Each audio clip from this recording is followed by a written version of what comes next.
Hello, good evening. എല്ലാ പ്രിയപ്പെട്ട പ്രേക്ഷകർക്കും പ്രൈം ടൈമിലേക്ക് സ്വാഗതം. ഈ വെനസ്വേലയിൽ നടക്കുന്ന കാര്യങ്ങൾ നമ്മളെ വല്ലാണ്ട് ഉത്കണ്ഠപ്പെടുത്തുന്നുണ്ട്. കാരണം അവിടെ കുറച്ച് ജനസംഖ്യയേ ഉള്ളൂ. അതിൽ 680 പേര് ഇന്ത്യക്കാരാണ് താനും. ആ ഇന്ത്യക്കാരുടെ സാഹചര്യത്തെ വലിയ ആശങ്കയുണ്ടെന്ന് കേന്ദ്ര ഗവൺമെൻറ് പറയുകയും ചെയ്തു. ഞാനതല്ല പറയുന്നത്. വെനസ്വേല പോലെ ഒരു രാജ്യത്തിലെ രാഷ്ട്രപതിയെ, മഡൂറോയെ അദ്ദേഹത്തിൻ്റെ ഭാര്യയോടൊപ്പം പിടിച്ചുകൊണ്ടുപോയി ഒരു യുദ്ധക്കുറ്റവാളിയെ പോലെ തന്നെ ബന്ധിച്ച് ചങ്ങലക്കിട്ട് വെലങ്ങോട് ന്യൂയോർക്കിലെത്തിക്കുന്നു. എന്നിട്ട് അവിടെ ഇപ്പോൾ ഒരു മുറിയിലിട്ട് ചോദ്യം ചെയ്തുകൊണ്ടിരിക്കുക. നമ്മളൊരു സാധാരണ മൈലത്തുകാരൻ ചന്ദ്രശേഖരൻ പിള്ളയെ പിടിച്ചുകൊണ്ട് ചോദ്യം ചെയ്യുന്നു എന്ന് പറയുന്നത് പോലെയുള്ള ഒരു കാര്യമാണ് ഒരു രാഷ്ട്രപതിക്ക് സംഭവിച്ചിരിക്കുന്നത്. അപ്പോൾ എന്തായാലും നമ്മുടെ ആളുകൾ, അവിടെയുള്ള ആൾക്കാർ കൂടുതൽ സുരക്ഷ പാലിക്കട്ടെ, പുറത്തിറങ്ങരുത് എന്ന് തന്നെയാണ് കേന്ദ്ര സർക്കാർ പറയുന്നത്. എന്തായാലും വെനസ്വേല നൽകുന്നൊരു പാഠമുണ്ട്. ഇതൊക്കെ ഏത് രാഷ്ട്രപതിക്കും സംഭവിക്കാമെന്നുള്ളത്. അതാണ് ലോകത്തെ പല ചെറിയ ചെറിയ രാജ്യങ്ങളുടെയും ആശങ്ക എന്ന് ഞാൻ മനസ്സിലാക്കുന്നു. പ്രൈം ടൈം ആരംഭിക്കുന്നു.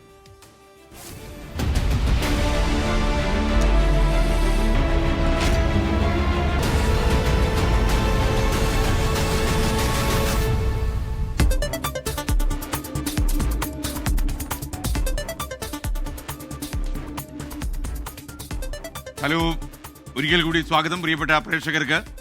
നമുക്കറിയുന്നത് പോലെ നിയമസഭാ തെരഞ്ഞെടുപ്പിൻ്റെ ചൂടിലേക്ക് കേരളം കാലെടുത്ത് വെച്ച് കഴിഞ്ഞു എന്നാണ് ഞാൻ മനസ്സിലാക്കുന്നത്. പ്രൈം ടൈം തുടരുന്നു. നിയമസഭാ തെരഞ്ഞെടുപ്പിൻ്റെ ചൂടിലേക്ക് കേരളം.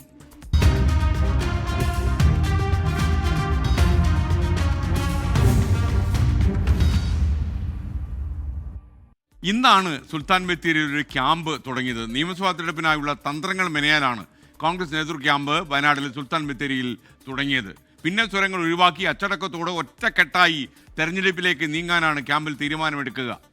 സ്വയം സ്ഥാനാർത്ഥിത്വം ആരും കയറി പ്രഖ്യാപിച്ച് കളയരുതെന്ന് ഇന്ന് രാവിലെ തന്നെ AICC general secretary KC Venugopal അതിൽ പങ്കെടുക്കുന്ന ആൾക്കാരോട് പറഞ്ഞു.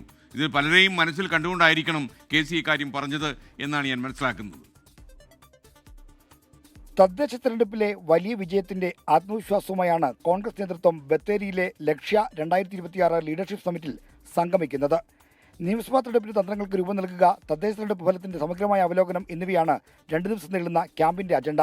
സ്ഥാനാർത്ഥിത്വവുമായി ബന്ധപ്പെട്ട പ്രതികരണങ്ങൾ നടത്തുന്ന മുതിർന്ന നേതാക്കൾക്ക് മുന്നറിയിപ്പ് നൽകുന്നതായിരുന്നു AICC ജനറൽ സെക്രട്ടറി KC വേണുഗോപാലിന്റെ ഉദ്ഘാടന പ്രസംഗം. പക്ഷെ ഞാൻ പറഞ്ഞു വന്ന പോയിന്റ് അതല്ല. ആ തീരുമാനം വരുന്നതുവരെ നമ്മളാരും ഇന്നയാൾ സ്ഥാനാർത്ഥികളാവും അല്ലെങ്കിൽ ഞാൻ സ്ഥാനാർത്ഥിയാവും എന്നുള്ള സ്വയം പ്രഖ്യാപനം നടത്തണ്ട എന്നുള്ളതാണ് എനിക്ക് വിനയപൂർവ്വം നമുക്കെല്ലാവരോടും പറയാനായിട്ടുള്ളത്.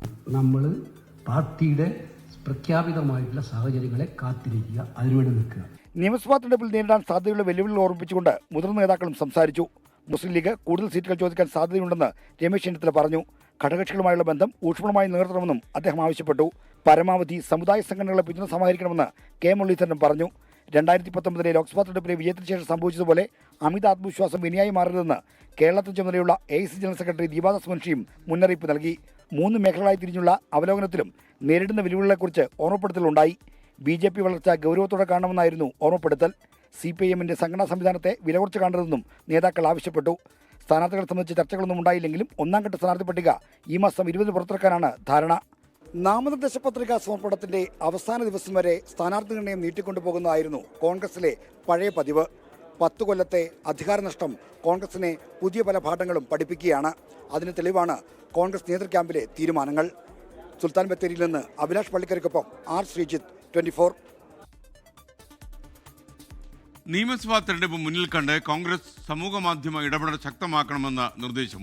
വാർ റൂമിൽ നിന്ന് നൽകുന്ന വിവരങ്ങളൊക്കെ കൂടുതൽ ശക്തമാക്കി പ്രചരിപ്പിക്കണം.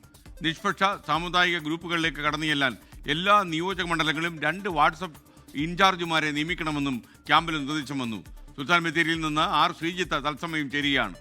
ശ്രീജിത്ത്, ഇന്നത്തെ ക്യാമ്പ് അവസാനിച്ചു കഴിയുമ്പോൾ നമുക്ക് മനസ്സിലാക്കാൻ കഴിയുന്ന കാര്യങ്ങൾ എന്തൊക്കെയാണ്? SKN ക്യാമ്പിന്റെ ആദ്യ ദിവസം അവസാനിക്കുമ്പോൾ നമുക്ക് മുന്നിൽ തെളിയുന്ന ചിത്രം കോൺഗ്രസ് നിയമസഭാ തെരഞ്ഞെടുപ്പിലേക്ക് ആത്മവിശ്വാസത്തോടെ നീങ്ങുന്നു, അതിനുള്ള തയ്യാറെടുപ്പുകൾ നടത്തുന്നു എന്നതാണ്. ഓരോ മേഖലകളായി തിരിച്ചുള്ള ചർച്ചകളാണ്. അതായത് മധ്യ കേരളം, വടക്കൻ കേരളം, തെക്കൻ കേരളം എന്നിങ്ങനെ 3 മേഖലകളായി തിരിച്ച് നേതാക്കൾ ഓരോ മണ്ഡലത്തിൻ്റെയും വിജയസാധ്യതകൾ, അവിടുത്തെ വോട്ടിംഗ് പാറ്റേണുകൾ ഒക്കെ വിലയിരുത്തിക്കൊണ്ടുള്ള ഒരു ചർച്ച പൂർത്തിയായി.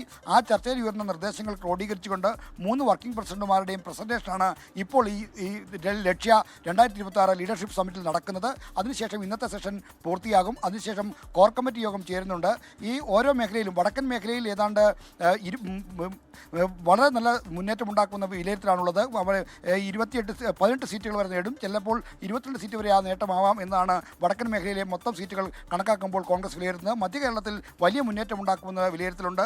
40 സീറ്റ് വരെ നേടാമെന്നുള്ള ഒരു ആത്മവിശ്വാസമാണ്. തെക്കൻ കേരളത്തിലെ കണക്കുകൾ നമുക്ക് ലഭ്യമാകുന്നേ ഉള്ളൂ. എന്തായാലും അത്തരത്തിലൊരു ആത്മവിശ്വാസമുണ്ട്. ഇവിടെ കോൺഗ്രസ് ചൂണ്ടിക്കാണിക്കുന്ന ഈ പ്രധാനപ്പെട്ട വിഷയങ്ങൾ ഈ ഭരണവിരുദ്ധ വികാരം അടക്കമുള്ള കാര്യങ്ങൾ പ്രയോജനപ്പെടുത്തണം. അതിന് പാർട്ടി ഒറ്റക്കെട്ടായി മുന്നിട്ടിറങ്ങണം. നേതാക്കളും പ്രവർത്തകരും ഒരേ മനസ്സോടെ പ്രവർത്തിക്കണം. മറ്റ് അവസരങ്ങളെല്ലാം മാറ്റിവെച്ച് മുന്നിട്ടിറങ്ങണമെന്ന ആഹ്വാനമാണ്. ആ ഒരു ആഹ്വാനത്തോടു കൂടി ആയിരിക്കും ഈ ലക്ഷ്യ ലീഡർഷിപ്പ് സമ്മിറ്റ് അവസാനിക്കാൻ പോകുന്നത്. അതാണ് നമുക്കിപ്പോൾ ലഭ്യമാകുന്ന വിവരം. പിന്നെ അതോടൊപ്പം തന്നെ ഈ സോഷ്യൽ മീഡിയ ക്യാമ്പയിനുകൾ ശക്തമാക്കാനുള്ള ഒരു പ്രസൻറ്റേഷനും അവതരിപ്പിച്ചു. ഡിജിറ്റൽ ഇൻചാർജ് ഹൈബി ഈഡനാണ് പ്രസൻറ്റേഷൻ അവതരിപ്പിച്ചത്. അദ്ദേഹത്തിന് സുനിൽ കനകോലു ടീമിൻ്റെ കണ്ടന്റ് സപ്പോർട്ടും ഉണ്ടായിരുന്നു. ആ കാര്യത്തിൽ അവർ പ്രധാനമായും ചൂണ്ടിക്കാണിച്ചത് ഈ വാർ റൂമിൽ നിന്ന് കോൺഗ്രസിൻ്റെ KPCC ആസ്ഥാനത്ത് പ്രവർത്തിക്കുന്ന വാർ റൂമിൽ നിന്ന് നൽകുന്ന നറേറ്റീവുകളും വിവരങ്ങളും കൂടുതൽ ശക്തമാക്കി പ്രചരിപ്പിക്കണം. ഒപ്പം തന്നെ നിയമസഭാ മണ്ഡലാടിസ്ഥാനത്തിൽ 2 വാട്സാപ്പ് അഡ്മിന്മാരെ നിയമിച്ചുകൊണ്ട് നിഷ്പക്ഷ സാമുദായിക ഗ്രൂപ്പുകളിലേക്ക് കടന്നു എന്ന് ഇത്തരം കോൺഗ്രസിൻ്റെയും UDFിൻ്റെയും ആശയങ്ങൾ പ്രചരിപ്പിക്കാനാകണം എന്ന കാര്യവും ചൂണ്ടിക്കാണിക്കുന്നു. പ്രാദേശിക പ്രശ്നങ്ങൾ ഏറ്റെടുക്കാൻ ഓരോ അസംബ്ലി മണ്ഡലത്തിലും ചെറിയ ഈ സോഷ്യൽ മീഡിയ ടീമിനെ നിയോഗിക്കണമെന്ന നിർദ്ദേശവുമാണ് ഈ ഡിജിറ്റൽ മീഡിയ പ്രസന്റേഷനിൽ അവതരിപ്പിച്ചിരിക്കുന്നത്. എന്തായാലും ഇത്തരം കാര്യങ്ങളുള്ള തീരുമാനം ഇനി നാളെയാണ് ഉണ്ടാകേണ്ടത്. SK.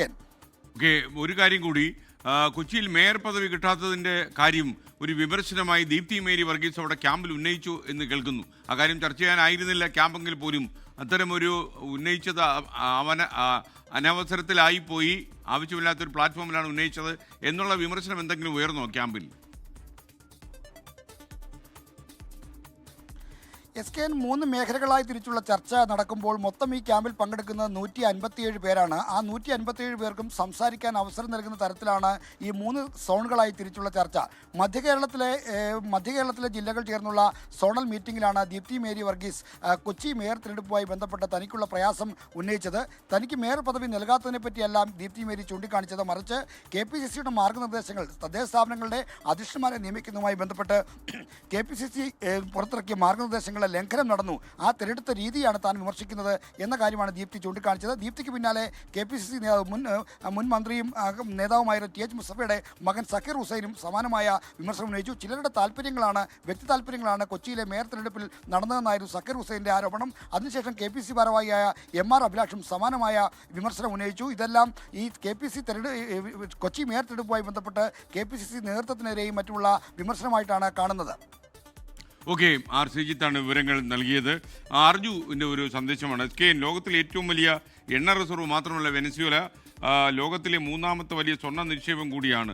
അമേരിക്കയെ സംബന്ധിച്ച് ഡീൽ ഓഫ് ദി സെഞ്ചുറിയാണ്. തീർച്ചയായിട്ടും അവിടുത്തെ എണ്ണ തന്നെയാണ് ഈ അക്രമത്തിനൊക്കെ കാരണമെന്ന കാര്യത്തിൽ അതറിയാൻ നമ്മൾ പാഴൂർ പഠിക്കൽ വരെ പോകണ്ട. ട്രംപ് എന്ത് തീരുമാനമെടുത്താലും അതിലൊരിത്തിരി വാണിജ്യ താല്പര്യം കാണും. ഈ അടുത്ത കാലത്തായി അദ്ദേഹത്തിൻ്റെ തീരുമാനങ്ങളെല്ലാം വരുന്നത് വാണിജ്യ താല്പര്യത്തിൻ്റെ അടിസ്ഥാനത്തിലാണ്. ഏറ്റവും പ്രധാനപ്പെട്ട കാര്യം എന്ന് പറഞ്ഞാൽ ഒരു സമയത്ത് ഇന്ത്യയോടുള്ള ഒരു ട്രേഡ് ബന്ധത്തിൽ ഒരു ചെറിയ ഉലച്ചിൽ തട്ടി എന്ന് തോന്നിയപ്പോൾ ഇന്ത്യയെ പാഠം പഠിപ്പിക്കണമെന്ന രീതിയിൽ ചില ആളുകൾ ബറാക്ക് ഒബാമയെ ഉപദേശിച്ചപ്പോൾ, രാഷ്ട്രപതി പ്രസിഡന്റിനെ ഉപദേശിച്ചപ്പോൾ അദ്ദേഹം പറഞ്ഞൊരു കാര്യം, നമ്മൾ ഇന്ത്യയുമായിട്ടുള്ള ബന്ധം നമ്മൾ പല കാരണങ്ങൾ കൊണ്ട് നിലനിർത്തിയേ പറ്റൂ, അതിൽ ട്രേഡ് ഫാക്ടർ മാത്രം പരിഗണിക്കാൻ പാടില്ല എന്ന് അദ്ദേഹം പറഞ്ഞൊരു കാര്യമുണ്ട്. അന്ന് തന്നെ ബന്ധങ്ങൾ ശിഥിലമാകാതിരിക്കാൻ അന്ന് അമേരിക്കൻ പ്രസിഡന്റ് ഈ ഉപദേശം കാരണമായി എന്നാണ് അമേരിക്കൻ വിദേശകാര്യ രംഗത്തൊക്കെ പ്രവർത്തിക്കുന്ന പല ആൾക്കാരും നമ്മോട് പറയാതെ പറയുന്നത്. എന്നാൽ ഇതൊന്നുമല്ല ട്രംപിന് ഏറ്റവും പ്രഥമ പ്രശ്നം കൊമേഴ്സ് തന്നെ, എന്തെങ്കിലും ഇത്തിരി ചിക്കിലി ഉപയോഗിക്കുക. നിയമസഭാ തെരഞ്ഞെടുപ്പിനൊരുങ്ങാൻ മുസ്ലിം ലീഗും നാളെ കോഴിക്കോട് ചേരുന്ന സംസ്ഥാന ഭാരവാഹി യോഗത്തിൽ കൂടുതൽ സീറ്റുകൾ ആവശ്യപ്പെടുന്ന ഉൾപ്പെടെയുള്ള വിഷയങ്ങൾ ചർച്ചയാകും. വിജയസാധ്യത കുറഞ്ഞ സീറ്റുകൾ വെച്ചു മാറണോ എന്ന കാര്യം പരിഗണനയിൽ ഉണ്ട് താനും. നാളെ സംസ്ഥാന കമ്മിറ്റിയുണ്ട്. ചർച്ചയ്ക്ക് ശേഷം തെരഞ്ഞെടുപ്പ് കാര്യത്തിൽ എടുക്കാൻ പോകുന്ന സമീപനവും കാര്യമൊക്കെ പറയാവുന്നിടത്തോളം നാളെ പറയാം. ഏറ്റവും വലിയ രണ്ടാമത്തെ കക്ഷി എന്നുള്ളതിൽക്ക് അതേ സീരിയസ്നെസ്സിൽ അത്ര തന്നെ സമയബന്ധിതമായി ഞങ്ങളും കാര്യങ്ങൾ തീരുമാനിക്കും. UDFന് ഇപ്പോൾ അതിനുള്ള വർദ്ധിച്ച ആവേശമുണ്ട്. മാത്രമല്ല UDFന് അങ്ങനെ പ്രവർത്തിക്കാനുള്ള ഒരു ഭദ്രതയും ഇപ്പോൾ ഉണ്ട്. ഗോകുൽ കെ വേണുഗോപാൽ മലപ്പുറത്ത് നിന്ന് വിവരങ്ങളുമായി ചേരുന്നു. പറയൂ ഗോകുൽ.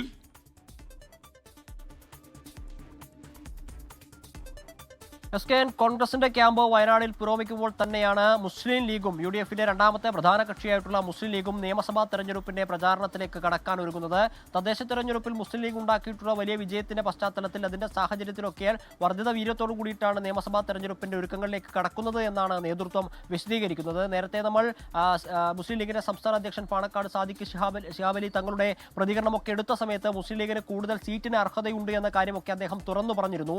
ആ കാര്യങ്ങൾ ഉൾപ്പെടെയുള്ള വിഷയങ്ങൾ നാളെ നടക്കുന്ന സംസ്ഥാന ഭാരവാഹി യോഗത്തിൽ ചർച്ചയാവും. കോഴിക്കോട് രാവിലെ 10 മണി മുതലാണ് സംസ്ഥാന ഭാരവാഹി യോഗം തുടങ്ങുക. ഇപ്പോൾ നിലവിൽ കഴിഞ്ഞ തവണ 27 സീറ്റിലായിരുന്നു മുസ്ലിം ലീഗ് മത്സരിച്ചത്. അതിൽ പ്രധാനമായിട്ടും കോഴിക്കോടും മലപ്പുറവുമായിരുന്നു മുസ്ലിം ലീഗിന് കൂടുതൽ സീറ്റുകൾ ഉണ്ടായിരുന്നത്. 12 സീറ്റിൽ മലപ്പുറത്തും 6 സീറ്റിൽ കോഴിക്കോടും കാസർഗോഡ്, കണ്ണൂർ, തൃശ്ശൂർ, എറണാകുളം, കൊല്ലം ജില്ലകളിലൊക്കെ ഓരോ സീറ്റുകളിൽ വീതവും മത്സരിക്കുന്ന സാഹചര്യം ഉണ്ടായിരുന്നു. ഇപ്പോൾ തെക്കൻ ജില്ലകളിൽ കൂടി മുസ്ലിം ലീഗിന്റെ മത്സരിക്കാൻ ഒരു അവസരം നൽകണമെന്ന ആവശ്യം മുസ്ലിം ലീഗിനകത്ത് തന്നെ ഉയർന്നു വന്നിട്ടുണ്ട്. നേരത്തെ തിരുവനന്തപുരത്തൊക്കെ മുസ്ലിം ലീഗ് മത്സരിച്ചിരുന്നു. ആ കാര്യങ്ങളും ചർച്ചയാകുമെന്നാണ് മനസ്സിലാക്കാൻ സാധിക്കുന്നത്. കാരണം തെക്കൻ ജില്ലകളിലേക്ക് കൂടി മുസ്ലിം ലീഗിന്റെ സംഘടനാ പ്രവർത്തനം വ്യാപിപ്പിക്കണമെന്നൊരു ആവശ്യം മുസ്ലിം ലീഗിനകത്ത് ഉയർന്നു വന്നിട്ടുണ്ട്. തദ്ദേശ തെരഞ്ഞെടുപ്പിൽ തെക്കൻ ജില്ലകളിൽ ഏകദേശം 220ഓളം ജനപ്രതിനിധികളെ മത്സരിപ്പിച്ച് വിജയിപ്പിക്കാൻ വേണ്ടി മുസ്ലിം ലീഗിന് സാധിച്ചു. 30ഓളം തദ്ദേശ സ്ഥാപനങ്ങളിൽ പ്രധാനപ്പെട്ട പൊസിഷൻ കൈകാര്യം ചെയ്യുന്ന ആളുകളായി മുസ്ലിം ലീഗ് മാറിയിട്ടുണ്ട്. ഈ സാഹചര്യത്തിൽ ഈ വക കാര്യങ്ങളൊക്കെ, അതായത് തെക്കൻ ജില്ലകളിലേക്ക് പ്രാതിനിധ്യം വർദ്ധിപ്പിക്കാൻ ആവശ്യമായി നിയമസഭാ സീറ്റ് നൽകണമെന്ന ആവശ്യമുള്ള കാര്യങ്ങളൊക്കെ നാളെ ചർച്ചയാകുമെന്നാണ് മനസ്സിലാക്കുന്നത്. അതോടൊപ്പം വനിതാ യുവ പ്രാതിനിധ്യം ഏത് രീതിയിൽ വേണം എന്ന കാര്യവും നാളത്തെ മുസ്ലിം ലീഗ് ഭാരവാഹി യോഗത്തിൽ ചർച്ചയാവും. കഴിഞ്ഞ തവണ ഒരാൾ മാത്രമാണ് വനിത കോഴിക്കോട് സൗത്തിൽ നിന്നായിരുന്നു മത്സരിച്ചിട്ടുണ്ടായിരുന്നത്. ഇത്തവണ ആർക്കൊക്കെ സീറ്റ് നൽകണം, ഒന്നിലധികം സീറ്റുകൾ നൽകേണ്ടതുണ്ടോ തുടങ്ങിയ കാര്യങ്ങൾ ചർച്ചയാവും. അതോടൊപ്പം തന്നെ പ്രധാനമായിട്ടും യുവ പ്രാതിനിധ്യമാണ്. കഴിഞ്ഞ പ്രാവശ്യം PK ഫിറോസ്, യൂത്ത് ലീഗിന്റെ സംസ്ഥാന പ്രസിഡന്റായിട്ടുള്ള PK ഫിറോസ് മത്സരിച്ചിട്ടുണ്ടായിരുന്നു. ഇത്തവണയും എത്രയൊക്കെ ആളുകൾക്ക് സീറ്റ് നൽകും എന്നതിനെ സംബന്ധിച്ച കാര്യങ്ങൾ ചർച്ചയാകുമെന്നാണ് മനസ്സിലാക്കുന്നത്. 3 ടേം വ്യവസ്ഥ നിയമസഭാ തെരഞ്ഞെടുപ്പിൽ പാലിക്കണമോ എന്ന കാര്യവും നാളത്തെ ഭാരവാഹി യോഗത്തിൽ പ്രധാന അജണ്ടയാണ് എന്നാണ് മനസ്സിലാക്കുന്നത്. പ്രധാനപ്പെട്ട ചില ആളുകൾക്കൊഴികെ ബാക്കി 3 തവണ മത്സരിച്ച ആളുകളെ ഒഴിവാക്കാനുള്ള സാധ്യതയുണ്ട്. എന്നാലും PK കുഞ്ഞാലിക്കുട്ടി ഉൾപ്പെടെയുള്ള ആളുകൾ ഇത്തവണയും മത്സരിക്കുമെന്ന കാര്യത്തിൽ തർക്കമില്ല. SK ഗോകുൽ കെ വേണുഗോപാലാണ് വിവരങ്ങൾ നൽകിയത്. ലെനിൻ കുന്നത്ത് പറയുന്നു രണ്ടാമത്തെ കക്ഷിയല്ല ലീഗ് UDF-ൽ ഒന്നാമത്തെ കക്ഷിയാണെന്ന് പറയുന്നു. തർക്കമില്ല, ആയിക്കോട്ടെ. തെയ്യഞ്ചേരി സോങ്സ് പറയുന്നു SK ഇടയ്ക്കിടെ ഈ പാഴൂർ പഠിക്കൽ വരെ പോകണം എന്ന് പറയുന്ന കാര്യം കേട്ട് ഞാൻ കണ്ണൂരിൽ നിന്ന് അവിടെ വരെ പോയി. പാഴൂർ പഠിക്കൽ വരെ പോയോ, പഠിക്കലിന് അപ്പുറം അകത്ത് കയറിയോ? അതുകൂടെ പറയണം. നിയമസഭാ തെരഞ്ഞെടുപ്പിൽ 30 സ്ഥാനാർത്ഥികളെ നേരത്തെ പ്രഖ്യാപിക്കാൻ BJP തീരുമാനിക്കുന്നു. തിരുവനന്തപുരം നേമത്ത് രാജീവ് ചന്ദ്രശേഖറും കഴക്കൂട്ടത്ത് V മുരളീധരനും സീറ്റ് ഉറപ്പിച്ചു എന്നാണ് നമുക്ക് ലഭിക്കുന്ന വിവരം. വട്ടിയൂർക്കാവിൽ K സുരേന്ദ്രനും കായംകുളത്ത് ശോഭാ സുരേന്ദ്രനും പരിഗണനയിലുണ്ട് എന്നും വിവരം ലഭിക്കുന്നു. ഈ മാസം 12-ാം തീയതി മുതൽ പ്രചാരണം തുടങ്ങാനാണ് ആലോചന. 24 എക്സ്ക്ലൂസീവ്. ഈ മാസം 11-നാണ് കേന്ദ്ര ആഭ്യന്തരമന്ത്രി അമിത്ഷാ തിരുവനന്തപുരത്ത് BJP സംസ്ഥാന നേതൃയോഗത്തിൽ പങ്കെടുക്കുക. അമിത്ഷായുടെ വരവിനു പിന്നാലെ നിയമസഭാ തെരഞ്ഞെടുപ്പ് പ്രചാരണം ആരംഭിക്കാനാണ് BJPയുടെ തീരുമാനം. സംഘടനാ സ്വാധീനവും വോട്ടും വർദ്ധിച്ച 30ഓളം മണ്ഡലങ്ങളിൽ സ്ഥാനാർത്ഥികളെ വളരെ നേരത്തെ പ്രഖ്യാപിച്ച് തെരഞ്ഞെടുപ്പ് കളത്തിൽ സജീവമാകാനാണ് BJPയുടെ ആലോചന. മത്സരിക്കണമെങ്കിൽ ജയസാധ്യതയുള്ള മണ്ഡലം വേണമെന്ന് K സുരേന്ദ്രൻ ആവശ്യപ്പെട്ടതായാണ് വിവരം. വട്ടിയൂർക്കാവോ തൃശൂരോ മത്സരിക്കാനാണ് K സുരേന്ദ്രന് താൽപര്യം. തൃശൂരിൽ MT രമേശും കോഴിക്കോട് നോർത്തിൽ മഹിളാ മോർച്ച സംസ്ഥാന അധ്യക്ഷൻ നവ്യ ഹരിദാസും സ്ഥാനാർത്ഥികളാകാനാണ് സാധ്യത. അങ്ങനെയെങ്കിൽ K സുരേന്ദ്രന് വട്ടിയൂർക്കാവ് നൽകും. BJP സംസ്ഥാന അധ്യക്ഷൻ രാജീവ് ചന്ദ്രശേഖർ നേമത്ത്, കഴക്കൂട്ടം V മുരളീധരൻ, കാട്ടാക്കട PK കൃഷ്ണദാസ് എന്നിവർ സ്ഥാനാർത്ഥികളാകും. പാലക്കാട് പ്രശാന്ത് ശിവനാണ് സാധ്യത. സാമുദായിക സമവാക്യങ്ങളും മറ്റു രാഷ്ട്രീയ സാഹചര്യങ്ങളും കേന്ദ്ര നേതൃത്വത്തിന്റെ തീരുമാനപ്രകാരവുമായിരിക്കും സ്ഥാനാർത്ഥി പട്ടിക അന്തിമമാകുക. തദ്ദേശ തെരഞ്ഞെടുപ്പിൽ ക്രൈസ്തവ ന്യൂനപക്ഷങ്ങളെ ഒപ്പം നിർത്തുന്നതിന് പാർട്ടി ആവിഷ്കരിച്ച ക്രിസ്ത്യൻ ഔട്ട്റീച്ച് സമ്പൂർണ്ണമായി പാളിയെന്ന് BJP കോർ കമ്മിറ്റി യോഗം വിലയിരുത്തി. BJP ക്രിസ്ത്യൻ സ്ഥാനാർത്ഥികളിൽ ജയിച്ചത് 1.3% മാത്രം. സംസ്ഥാനത്താകെ 1926 ക്രൈസ്തവരെ BJP സ്ഥാനാർത്ഥികളാക്കിയെങ്കിലും വിജയിച്ചത് 25 പേർ മാത്രം. 6 ജില്ലകളിൽ ഒറ്റ ക്രൈസ്തവ സ്ഥാനാർത്ഥികളെ പോലും BJPക്ക് ജയിപ്പിക്കാനുമായില്ല. തദ്ദേശ തെരഞ്ഞെടുപ്പിൽ ക്രിസ്ത്യൻ വോട്ടുകൾ ആകർഷിക്കാനായില്ലെന്നു മാത്രമല്ല, ഹിന്ദു വോട്ടുകൾ നഷ്ടമായെന്നും BJP വിലയിരുത്തി. അലക്സ് റാം മുഹമ്മദ്, 24, തിരുവനന്തപുരം. പാലക്കാട് ഒറ്റപ്പാലത്ത് അബദ്ധത്തിൽ സ്ഫോടക വസ്തുവിൽ ചവിട്ടിയ വിദ്യാർത്ഥിക്ക് ഗുരുതരമായി പരിക്കേറ്റു. കുട്ടികൾ നടന്നു പോകുന്നതിനിടയിലാണ് ഈ അപകടം ഉണ്ടായത്. 11-കാരൻ ശ്രീകർഷനാണ് പരിക്കേറ്റത്. എന്തായാലും സങ്കടകരമായ കാര്യമായി. കുട്ടികളൊക്കെ സുരക്ഷിതമായി നടന്നു പോകാൻ കഴിയാത്ത വഴികളാണോ നമ്മുടെ നാട്ടിലുള്ളത്? ഇവിടെ എല്ലാം കൊണ്ടുവന്ന് ഇത്തരം കാര്യങ്ങൾ വെച്ചിരിക്കുന്ന പ്രായമായ ആൾക്കാർ ചിന്തിക്കേണ്ടതാണ്. സ്ഫോടക വസ്തു വഴിയിലൊക്കെ കളയുക. സമീർ ബിൻ കരീം പാലക്കാട് നിന്ന് വിവരങ്ങൾ നൽകും. പറയൂ സമീർ, ഈ പൊട്ടിയത് പന്നിപ്പടക്കമാണെന്ന് പറയുന്നത് സത്യമാണോ സമീർ? SKN പന്നിപ്പടക്കമാണ് പൊട്ടിയത് എന്നുള്ളതാണ് പോലീസിന്റെ പ്രാഥമികമായിട്ടുള്ള നിഗമനം. അല്പസമയം മുൻപാണ് ഈ സംഭവം നടക്കുന്നത്. പാലക്കാട് ജില്ലയിലെ ഒറ്റപ്പാലത്തിനടുത്ത് വരോട് വീട്ടാമ്പാറ എന്ന് പറയുന്ന സ്ഥലത്താണ് സംഭവം നടക്കുന്നത്. കുട്ടികൾ നടന്നു പോവുകയായിരുന്നു. അതിനിടയിലാണ് ഒരു കുട്ടി ഈ അബദ്ധത്തിൽ ഈ സ്ഫോടക വസ്തുവിൽ ചവിട്ടുകയും അത് പൊട്ടിത്തെറിക്കുന്ന ഒരു സംഭവം ഉണ്ടായത്. ശ്രീഹർഷ് എന്ന് പറയുന്ന 11-കാരനാണ് പരിക്കേറ്റത്. കുട്ടിയുടെ കാലിനാണ് പരിക്കേറ്റിരിക്കുന്നത്. കുട്ടിയെ ആദ്യം ഒറ്റപ്പാലത്തെ ആശുപത്രിയിലും പിന്നീട് മലപ്പുറം ജില്ലയിലെ പെരിന്തൽമണ്ണയിലെ ആശുപത്രിയിലേക്കും മാറ്റിയിരിക്കുകയാണ്. സാരമായ പരിക്ക് തന്നെയാണ് കുട്ടിയുടെ കാലിനുള്ളത് എന്നുള്ളതാണ് നമ്മൾ ഇപ്പോൾ മനസ്സിലാക്കുന്നത്. സംഭവ സ്ഥലത്ത് ഒറ്റപ്പാലം പോലീസും ഒക്കെ എത്തി പരിശോധന നടത്തുകയാണ്. ഇതിലാണ് പ്രാഥമിക പരിശോധനയിലാണ് ഇത് പന്നിപ്പടക്കമാണ് എന്നുള്ള ഒരു വിവരം ഇപ്പോൾ പുറത്തു വരുന്നത്. ഏതായാലും വളരെ വിശദമായ അന്വേഷണം നടത്താൻ തന്നെയാണ് പോലീസിന്റെ തീരുമാനം. Okay, thank you. Thiruvananthapuram Varkala പാപനാശത്ത് 2 ഓട്ടോ ഡ്രൈവേഴ്സിനെ കുത്തേറ്റു. സന്ദീപ്, സുരേഷ് എന്നിവർക്കാണ് കുത്തേറ്റത്. വാക്കേറ്റത്തെ തുടർന്നാണ് അക്രമം ഉണ്ടായത്. മനീഷ് മഹിവാൽ വിവരങ്ങൾ നൽകാൻ ചേരുകയാണ്. മനീഷ്, വിശദാംശങ്ങൾ എന്തൊക്കെയാണ്? SKN ഇന്ന് വൈകിട്ട് 3:30 ഈ സംഭവം ഉണ്ടാകുന്നത്. വർക്കല പാപനാശത്ത് വെച്ചാണ് ഈ രീതിയിൽ 2 ഓട്ടോ തൊഴിലാളികൾക്കാണ് കുത്തേൽക്കുന്നത്. പാപനാശം ആൽത്തറമൂട് ജംഗ്ഷനിൽ വെച്ചായിരുന്നു ഓട്ടോ തൊഴിലാളിയായ സന്ദീപ്, സുരേഷ് എന്നിവർക്കാണ് കുത്തേറ്റത്. ആദ്യം ഈ സുരേഷിനാണ് കുത്തേറ്റത്. കുത്തിയത് മറ്റൊരു സുരേഷാണ്. ഇയാൾ UK-യിലാണ് ഇയാൾ ജോലി ചെയ്യുന്നത്. ഇയാൾ മലയാളി കൂടിയാണ്. ഇയാൾ നാട്ടിലെത്തിയ സമയത്താണ് ഇങ്ങനെ ഒരു സംഭവം ഉണ്ടാകുന്നത്. വൈകിട്ട് 3:30 പാപനാശത്തെ ആൽത്തറമൂട് ജംഗ്ഷനിൽ ഇയാൾ ഓട്ടോയ്ക്ക് കയറാൻ വേണ്ടി, ഓട്ടോയിൽ സഞ്ചരിക്കാൻ വേണ്ടിയിട്ടാണ് അവിടെ എത്തിയത്. സുരേഷ് അങ്ങനെ എത്തുന്നു. അങ്ങനെ ഈ സുരേഷുമായി അവിടെ എത്തി ഓട്ടോയിൽ കയറുന്നത് സംബന്ധിച്ച്, അതിൻ്റെ ചാർജ് സംബന്ധിച്ച് തർക്കമുണ്ടാകുന്നു. ആദ്യം ഈ സുരേഷിനെ തന്നെ ഇയാൾ തർക്കത്തിനിടയിൽ കത്തിക്കൊണ്ട് കുത്തുന്നു. ഇത് കണ്ട് മറ്റൊരു ഓട്ടോ ഡ്രൈവറായിട്ടുള്ള സന്ദീപ് അവിടേക്ക് ഓടി എത്തുകയായിരുന്നു. അങ്ങനെ സന്ദീപിനെയും കുത്തി. സന്ദീപിൻ്റെ നെഞ്ചിലും സുരേഷിൻ്റെ മുതുകിലുമാണ് കുത്തിയിട്ടുള്ളത്. ഉടൻ തന്നെ അവിടെയുള്ള നാട്ടുകാർക്കൊന്നും ഇടപെടാൻ കഴിഞ്ഞില്ല. ഇയാൾ തന്നെ കുത്തിയ ശേഷം ഇയാൾ പിന്നീട് അവിടെ നിന്നും ബൈക്കിൽ മടങ്ങി പോവുകയായിരുന്നു. അവിടെ ഉടൻ തന്നെ ടൂറിസം പോലീസും വർക്കല പോലീസും അവിടെ എത്തി ഈ പ്രതിയെ അവിടെ നിന്ന് പിന്നാലെ പോയി പ്രതിയെ സാഹസികമായി കീഴ്പ്പെടുത്തി. നിലവിൽ പരിക്കേറ്റ 2 ഓട്ടോ തൊഴിലാളികളുടെ നില അതീവ ഗുരുതരമാണ്. ഇവരെ ആദ്യം അടുത്തുള്ള സ്വകാര്യ ആശുപത്രിയിലും പിന്നീട് കൊല്ലത്തെ മെഡിക്കൽ കോളേജിലേക്കും 2 പേരെ മാറ്റിയിട്ടുണ്ട്. ഇവരുടെ ആരോഗ്യസ്ഥിതി ഗുരുതരമായി തന്നെ തുടരുന്നു എന്നാണ് നിലവിൽ നമുക്കറിയാൻ കഴിയുന്നത്. SKN. ഇപ്പോഴും വരുന്നൊരു വാർത്ത, അബുദാബിയിൽ ഒരു വാഹനാപകടം ഉണ്ടായി. സഹോദരങ്ങളായ 3 കുട്ടികൾ ഉൾപ്പെടെ 4 മലയാളികൾ മരിച്ചു എന്നാണ് വിവരം. മരിച്ച 3 കുട്ടികളും കോഴിക്കോട് വടകര സ്വദേശികളാണ്. മാതാപിതാക്കൾ പരിക്കേറ്റ ആശുപത്രിയിലാണിപ്പോൾ. മരിച്ച ഒരാൾ മലപ്പുറം സ്വദേശിനിയാണ്. ഈ മരിച്ചവരുടെ പേരുവിവരങ്ങൾ ലഭിച്ചിട്ടുണ്ട്. ആഷസ് 14 വയസ്സ്, അമ്മാർ 12 വയസ്സ്, അയാഷ് 5 വയസ്സ്. മലപ്പുറം ചമ്രവട്ടം സ്വദേശി ബുഷ്ര ഇവരാണ് മരിച്ചതെന്നാണ് ലഭിക്കുന്ന വിവരം. 4 മലയാളികൾ അബുദാബിയിൽ നടന്ന വാഹനാപകടത്തിൽ മരിച്ചു എന്നാണ് വിവരം. കൂടുതൽ വിവരങ്ങൾ അറിവായി വരുന്നതേയുള്ളൂ. അല്പസമയത്തിനകം നമ്മുടെ UAE പ്രതിനിധി മുഹമ്മദ് റഗീസിനെ നമ്മൾ ടെലിഫോണിൽ പ്രതീക്ഷിക്കുന്നുണ്ട്. എന്തായാലും അല്പം കൂടി വെയിറ്റ് ചെയ്യാം ഈ അപകടത്തിൻ്റെ കൂടുതൽ വിവരങ്ങൾ ലഭിക്കാൻ. വളരെ ഷോക്കിംഗ് ആയിട്ടുള്ള അപകടമാണ്. 4 മലയാളികൾ വാഹനാപകടത്തിൽ മരിച്ചു എന്നാണ് നമുക്ക് ലേറ്റസ്റ്റായി ലഭിച്ചിരിക്കുന്ന വിവരം. തിരുവനന്തപുരം RCCയിലെ നിയമന ക്രമക്കേടിൽ ചീഫ് നഴ്സിംഗ് ഓഫീസർ R. ശ്രീലേഖയ്ക്കെതിരെ ഗുരുതര വെളിപ്പെടുത്തലുമായി ഒരു ഉദ്യോഗാർത്ഥി. പരീക്ഷയിൽ ആദ്യ റാങ്കിൽ ലഭിച്ചവർക്ക് ചീഫ് നഴ്സിംഗ് ഓഫീസർ എക്സാം ടോപ്പിക്കുകൾ മുൻകൂട്ടി കൊടുത്തുവെന്നാണ് ഇപ്പോൾ വരുന്ന വെളിപ്പെടുത്തൽ. എഴുത്ത് പരീക്ഷയുടെയും ഇൻ്റർവ്യൂവിൻ്റെയും പൂർണ്ണ നിയന്ത്രണം ഉണ്ടായിരുന്നത് ചീഫ് നഴ്സിംഗ് ഓഫീസർക്കാണെന്നും ഉദ്യോഗാർത്ഥി 24-നോട് പറഞ്ഞു. 24 പ്രൈം ടൈം ബ്രേക്കിംഗ്. RCCയിലെ സ്റ്റാഫ് നഴ്സ് നിയമന പ്രക്രിയയിൽ ആദ്യാവസാനം വരെ ഇടപെട്ട് ബന്ധു നിയമനം നടത്തിയെന്ന പരാതിയിൽ സസ്പെൻഷൻ നടപടി നേരിടുന്ന ചീഫ് നഴ്സിംഗ് ഓഫീസർ ശ്രീലേഖ ആറിനെതിരെ ഉദ്യോഗാർത്ഥിയുടെ ഗുരുതര വെളിപ്പെടുത്തൽ.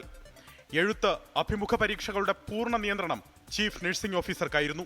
ആ എക്സാമിന്റെ പൂർണ്ണ നിയന്ത്രണത്തിലും ഇപ്പോൾ ഈ കേസിൽ പരാമർശിക്കപ്പെടുന്ന CNO ആയിരുന്നു വിദ്യാർത്ഥികളെ അറേഞ്ച് ചെയ്യുന്നതിലും ക്വസ്റ്റ്യൻ കൊടുക്കുന്നതിലും പിന്നെ ആരെവിടെ ഇരിക്കണമെന്ന് തീരുമാനിക്കുന്നതിലും എല്ലാം പൂർണ്ണ നിയന്ത്രണം ഉണ്ടായിരുന്നത് CNOയുടെ മേലുള്ള ഉത്തരവാദിത്തത്തിലായിരുന്നു. ഇന്റർവ്യൂ ബോർഡിൽ RCCക്ക് പുറത്തുള്ള ഒരാൾ വേണമെന്ന ചട്ടവും പാലിച്ചില്ല. ഏകദേശം 4ഓളം പേരായിരുന്നു ഇന്റർവ്യൂ ബോർഡിനകത്ത് ഉണ്ടായിരുന്നത്. അതിനകത്ത് ഒന്ന് ഈ പറയുന്ന CNOയും മറ്റ് അഡ്മിനിസ്ട്രേറ്റീവ് ഡിപ്പാർട്ട്മെന്റിൽ നിന്നുള്ള ഒരാളും, ബാക്കി 2 പേരും RCCയിൽ തന്നെ ഉണ്ടായിരുന്ന ജോലിക്കാരാണെന്ന് തന്നെയാണ് വിശ്വാസം. ഇന്റർവ്യൂ നടത്തിക്കൊണ്ടിരുന്ന സമയങ്ങളിൽ മൊത്തം ക്വസ്റ്റ്യനുകളും ചോദിച്ചിരുന്നത് ഈ CNO മാത്രമാണ്. മറ്റൊരാളും ഇന്റർവ്യൂവിൽ യാതൊരു വിധമായിട്ടുള്ള ക്വസ്റ്റ്യൻ ചോദിക്കുകയോ ഇത് എന്നോട് മാത്രമാണോ എന്നറിയാൻ മറ്റുള്ള കുട്ടികളോട് തിരക്കിയപ്പോഴത്തേക്കും അവരോട് എല്ലാം ഏറെക്കുറെ മെജോറിറ്റി എല്ലാവരോടും CNO മാത്രമാണ് ക്വസ്റ്റ്യൻസ് ചോദിച്ചിരുന്നത്, ഇന്റർവ്യൂ ചെയ്തിരുന്നത് എന്നുള്ളതിനെ കുറിച്ച് അറിയാൻ കഴിഞ്ഞു. എഴുത്തു പരീക്ഷയിലും അഭിമുഖത്തിലും ഒട്ടുമിക്ക എല്ലാ ചോദ്യങ്ങൾക്കും ശരിയായ മറുപടി നൽകി പ്രതീക്ഷയോടെ കാത്തിരുന്നെങ്കിലും റാങ്ക് പട്ടികയിൽ പിന്നിലേക്ക് പോയി.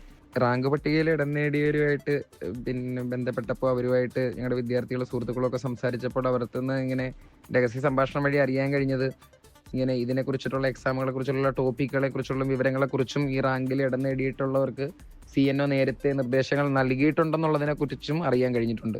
ചീഫ് നഴ്സിംഗ് ഓഫീസറുടെ സഹോദരിയുടെ മകളടക്കം ബന്ധുക്കൾക്കും അടുപ്പക്കാർക്കുമാണ് നിയമനം നൽകിയത്. ആദ്യ റാങ്കുകളിൽ ഉൾപ്പെട്ടവർ കേരളത്തിന് പുറത്ത് ഒന്നിച്ചു പഠിച്ചിരുന്നവരെന്ന് ഉദ്യോഗാർത്ഥി ആരോപിക്കുന്നു. സംസ്ഥാനത്തിന് പുറത്തു പഠിച്ച് കേരളത്തിൽ ജോലി ചെയ്യേണ്ടവർക്ക് കേരള നഴ്സസ് ആൻഡ് മിഡ്വൈസ് കൗൺസിലിന്റെ രജിസ്ട്രേഷൻ നിർബന്ധമാണ്. നിയമനം ലഭിച്ചവർ ഈ രജിസ്ട്രേഷൻ പൂർത്തിയാക്കിയിട്ടുണ്ടോ എന്ന് സംശയം. 1 വർഷത്തെ പ്രവൃത്തി പരിചയം വേണമെന്ന ചട്ടവും അട്ടിമറിക്കപ്പെട്ടതായി ഉദ്യോഗാർത്ഥികൾ സംശയിക്കുന്നു. വിഷയത്തിൽ ആരോഗ്യമന്ത്രി ഇടപെടണമെന്നാണ് ഉദ്യോഗാർത്ഥികളുടെ ആവശ്യം. നിലവിലെ റാങ്ക് പട്ടിക റദ്ദ് ചെയ്ത് വീണ്ടും പരീക്ഷ നടത്തി സുതാര്യമായി നിയമനം നടത്തണം. അലക്സ് റാം മുഹമ്മദ്, 24, തിരുവനന്തപുരം. ഇത്തിരി ഷോക്കിംഗ് ആയിട്ടൊരു വാർത്തയാണ് അബുദാബിയിൽ നിന്ന് വന്നത്. അവിടെ വാഹനാപകടം ഉണ്ടായി. സഹോദരങ്ങളായ 3 കുട്ടികൾ ഉൾപ്പെടെ 4 മലയാളികൾ മരിച്ചു എന്നാണ് വാർത്ത. കോഴിക്കോട്, മലപ്പുറം സ്വദേശികളാണ് മരിച്ചത്. ദുബായിൽ നിന്ന് കൂടുതൽ വിവരങ്ങളുമായി മുഹമ്മദ് റഹീസ്, നമ്മുടെ പ്രതിനിധി തത്സമയം ശരിയാണ്. റഹീസെ, എപ്പോഴാണ് ഈ അപകടം ഉണ്ടായത്? എങ്ങനെയാണ് ഈ വാഹനാപകടം അരങ്ങേറിയത്? അതിൻ്റെ വിശദാംശങ്ങൾ എന്തൊക്കെയാണ് നമുക്ക് ലഭിച്ചത്? ഈ മരിച്ച ആൾക്കാരെക്കുറിച്ച് കൂടുതൽ വിവരങ്ങൾ ലഭിച്ചോ? SK, അല്പസമയം മുൻപ് വൈകുന്നേരമാണ് ഇത്തരത്തിലൊരു അപകടം ഉണ്ടാകുന്നത്. ഇന്ന് രാവിലെ സൗദിയിലുണ്ടായ അപകടത്തിന്റെ ഞെട്ടൽ മാറും മുൻപാണ് 4 മലയാളികൾക്ക് കൂടി അബുദാബിയിൽ ജീവൻ നഷ്ടമായിരിക്കുന്നത്. അബുദാബിയിലുണ്ടായ വാഹനാപകടത്തിൽ സഹോദരങ്ങളായ 3 കുട്ടികൾ ഉൾപ്പെടെ 4 പേരാണ് മരിച്ചത്.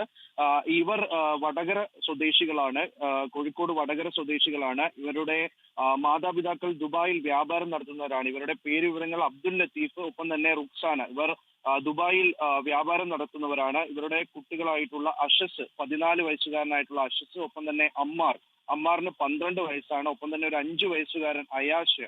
ഇവരുടെ ജീവനാണ് പൊലിഞ്ഞിരിക്കുന്നത്. ഒപ്പം തന്നെ ഇവരുടെ വീട്ടിൽ തൊഴിൽ ചെയ്തിരുന്ന മലപ്പുറം ചമ്രവട്ടം സ്വദേശിയായിട്ടുള്ള ബുഷ്ര കൂടി മരിച്ചതായിട്ടുള്ള വിവരം വരുന്നു. അങ്ങനെ 4 പേരുടെ ജീവനാണ് പൊലിഞ്ഞിരിക്കുന്നത്. ഇവർ സൗദിയിലേക്ക് പോകുന്ന വഴിയാണ് ഇത്തരത്തിൽ അപകടം ഉണ്ടായത് എന്നുള്ള വിവരമാണ് പ്രാഥമികമായി അവിടെ നിന്ന് ലഭിക്കുന്നത്. മാത്രമല്ല, ഇവർ ഇന്ന് മറ്റൊരു ലിവ ഫെസ്റ്റിവലിൽ കൂടി പങ്കെടുത്ത് അതിനുശേഷം മടങ്ങുകയായിരുന്നു എന്ന വിവരമാണ് നിലവിൽ പുറത്തു വരുന്നത്. അങ്ങനെ ഇവർ 6 പേർ ഒരുമിച്ച് വാഹനത്തിലുണ്ടായിരുന്നു. മാത്രമല്ല, ഈ നിലവിൽ ഇപ്പോൾ ഈ 2 മാതാപിതാക്കളായിട്ടുള്ള ഈ 2 പേർ, ഇവരും നിലവിൽ ആശുപത്രിയിൽ ചികിത്സയിലാണ്.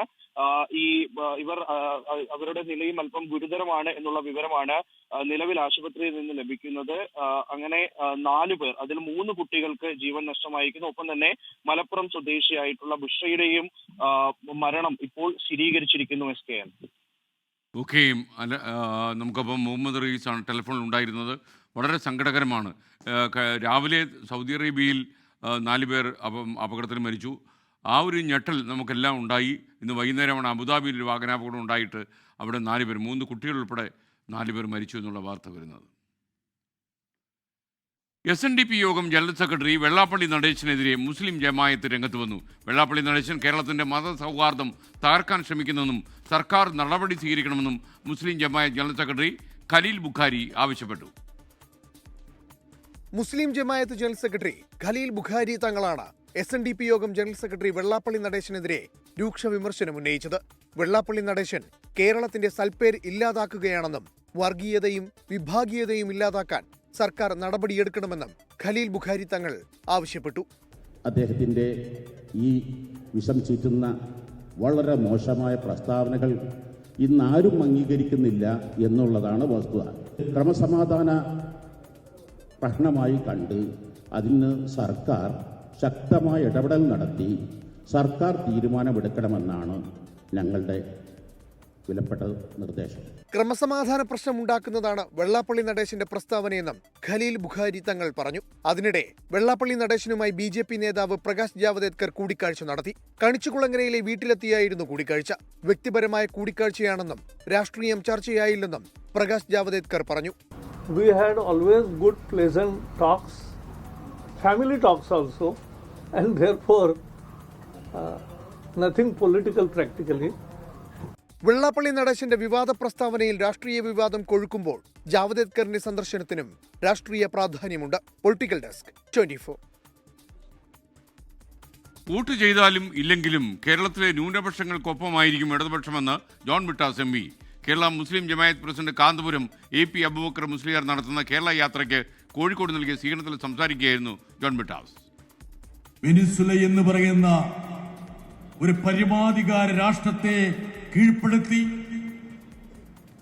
അതിന്റെ പ്രസിഡന്റിനെയും അദ്ദേഹത്തിന്റെ സഹധർമ്മിണിയെയും തടവിലാക്കി കടത്തിക്കൊണ്ടുപോകുക എന്ന കാടത്തം അമേരിക്കൻ സാമ്രാജ്യത്വം കാണിച്ചപ്പോൾ കോഴിക്കോട് നിന്ന് അദ്ദേഹം ശബ്ദമുയർത്തിയത് ഇന്ത്യയല്ല ലോകം തന്നെ ശ്രദ്ധിക്കുമെന്ന് ഞാൻ വിചാരിക്കുക.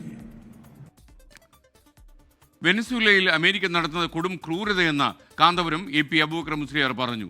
അമേരിക്കയ്ക്കെതിരായ ചേരിയിൽ ഇന്ത്യ നിലകൊള്ളണമെന്നും കാന്തപുരം AP അബൂബക്കർ മുസ്ലിയാർ ആവശ്യപ്പെട്ടു.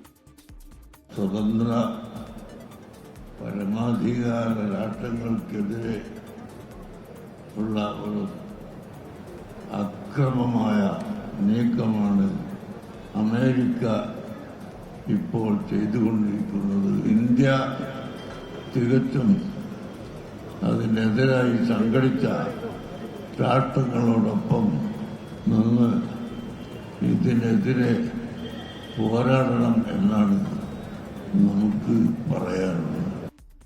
കോഴിക്കോട് നിന്ന് സമീർ സി മുഹമ്മദ് കൂടുതൽ വിവരങ്ങളുമായി ചേരുകയാണ്. പറയൂ സമീർ.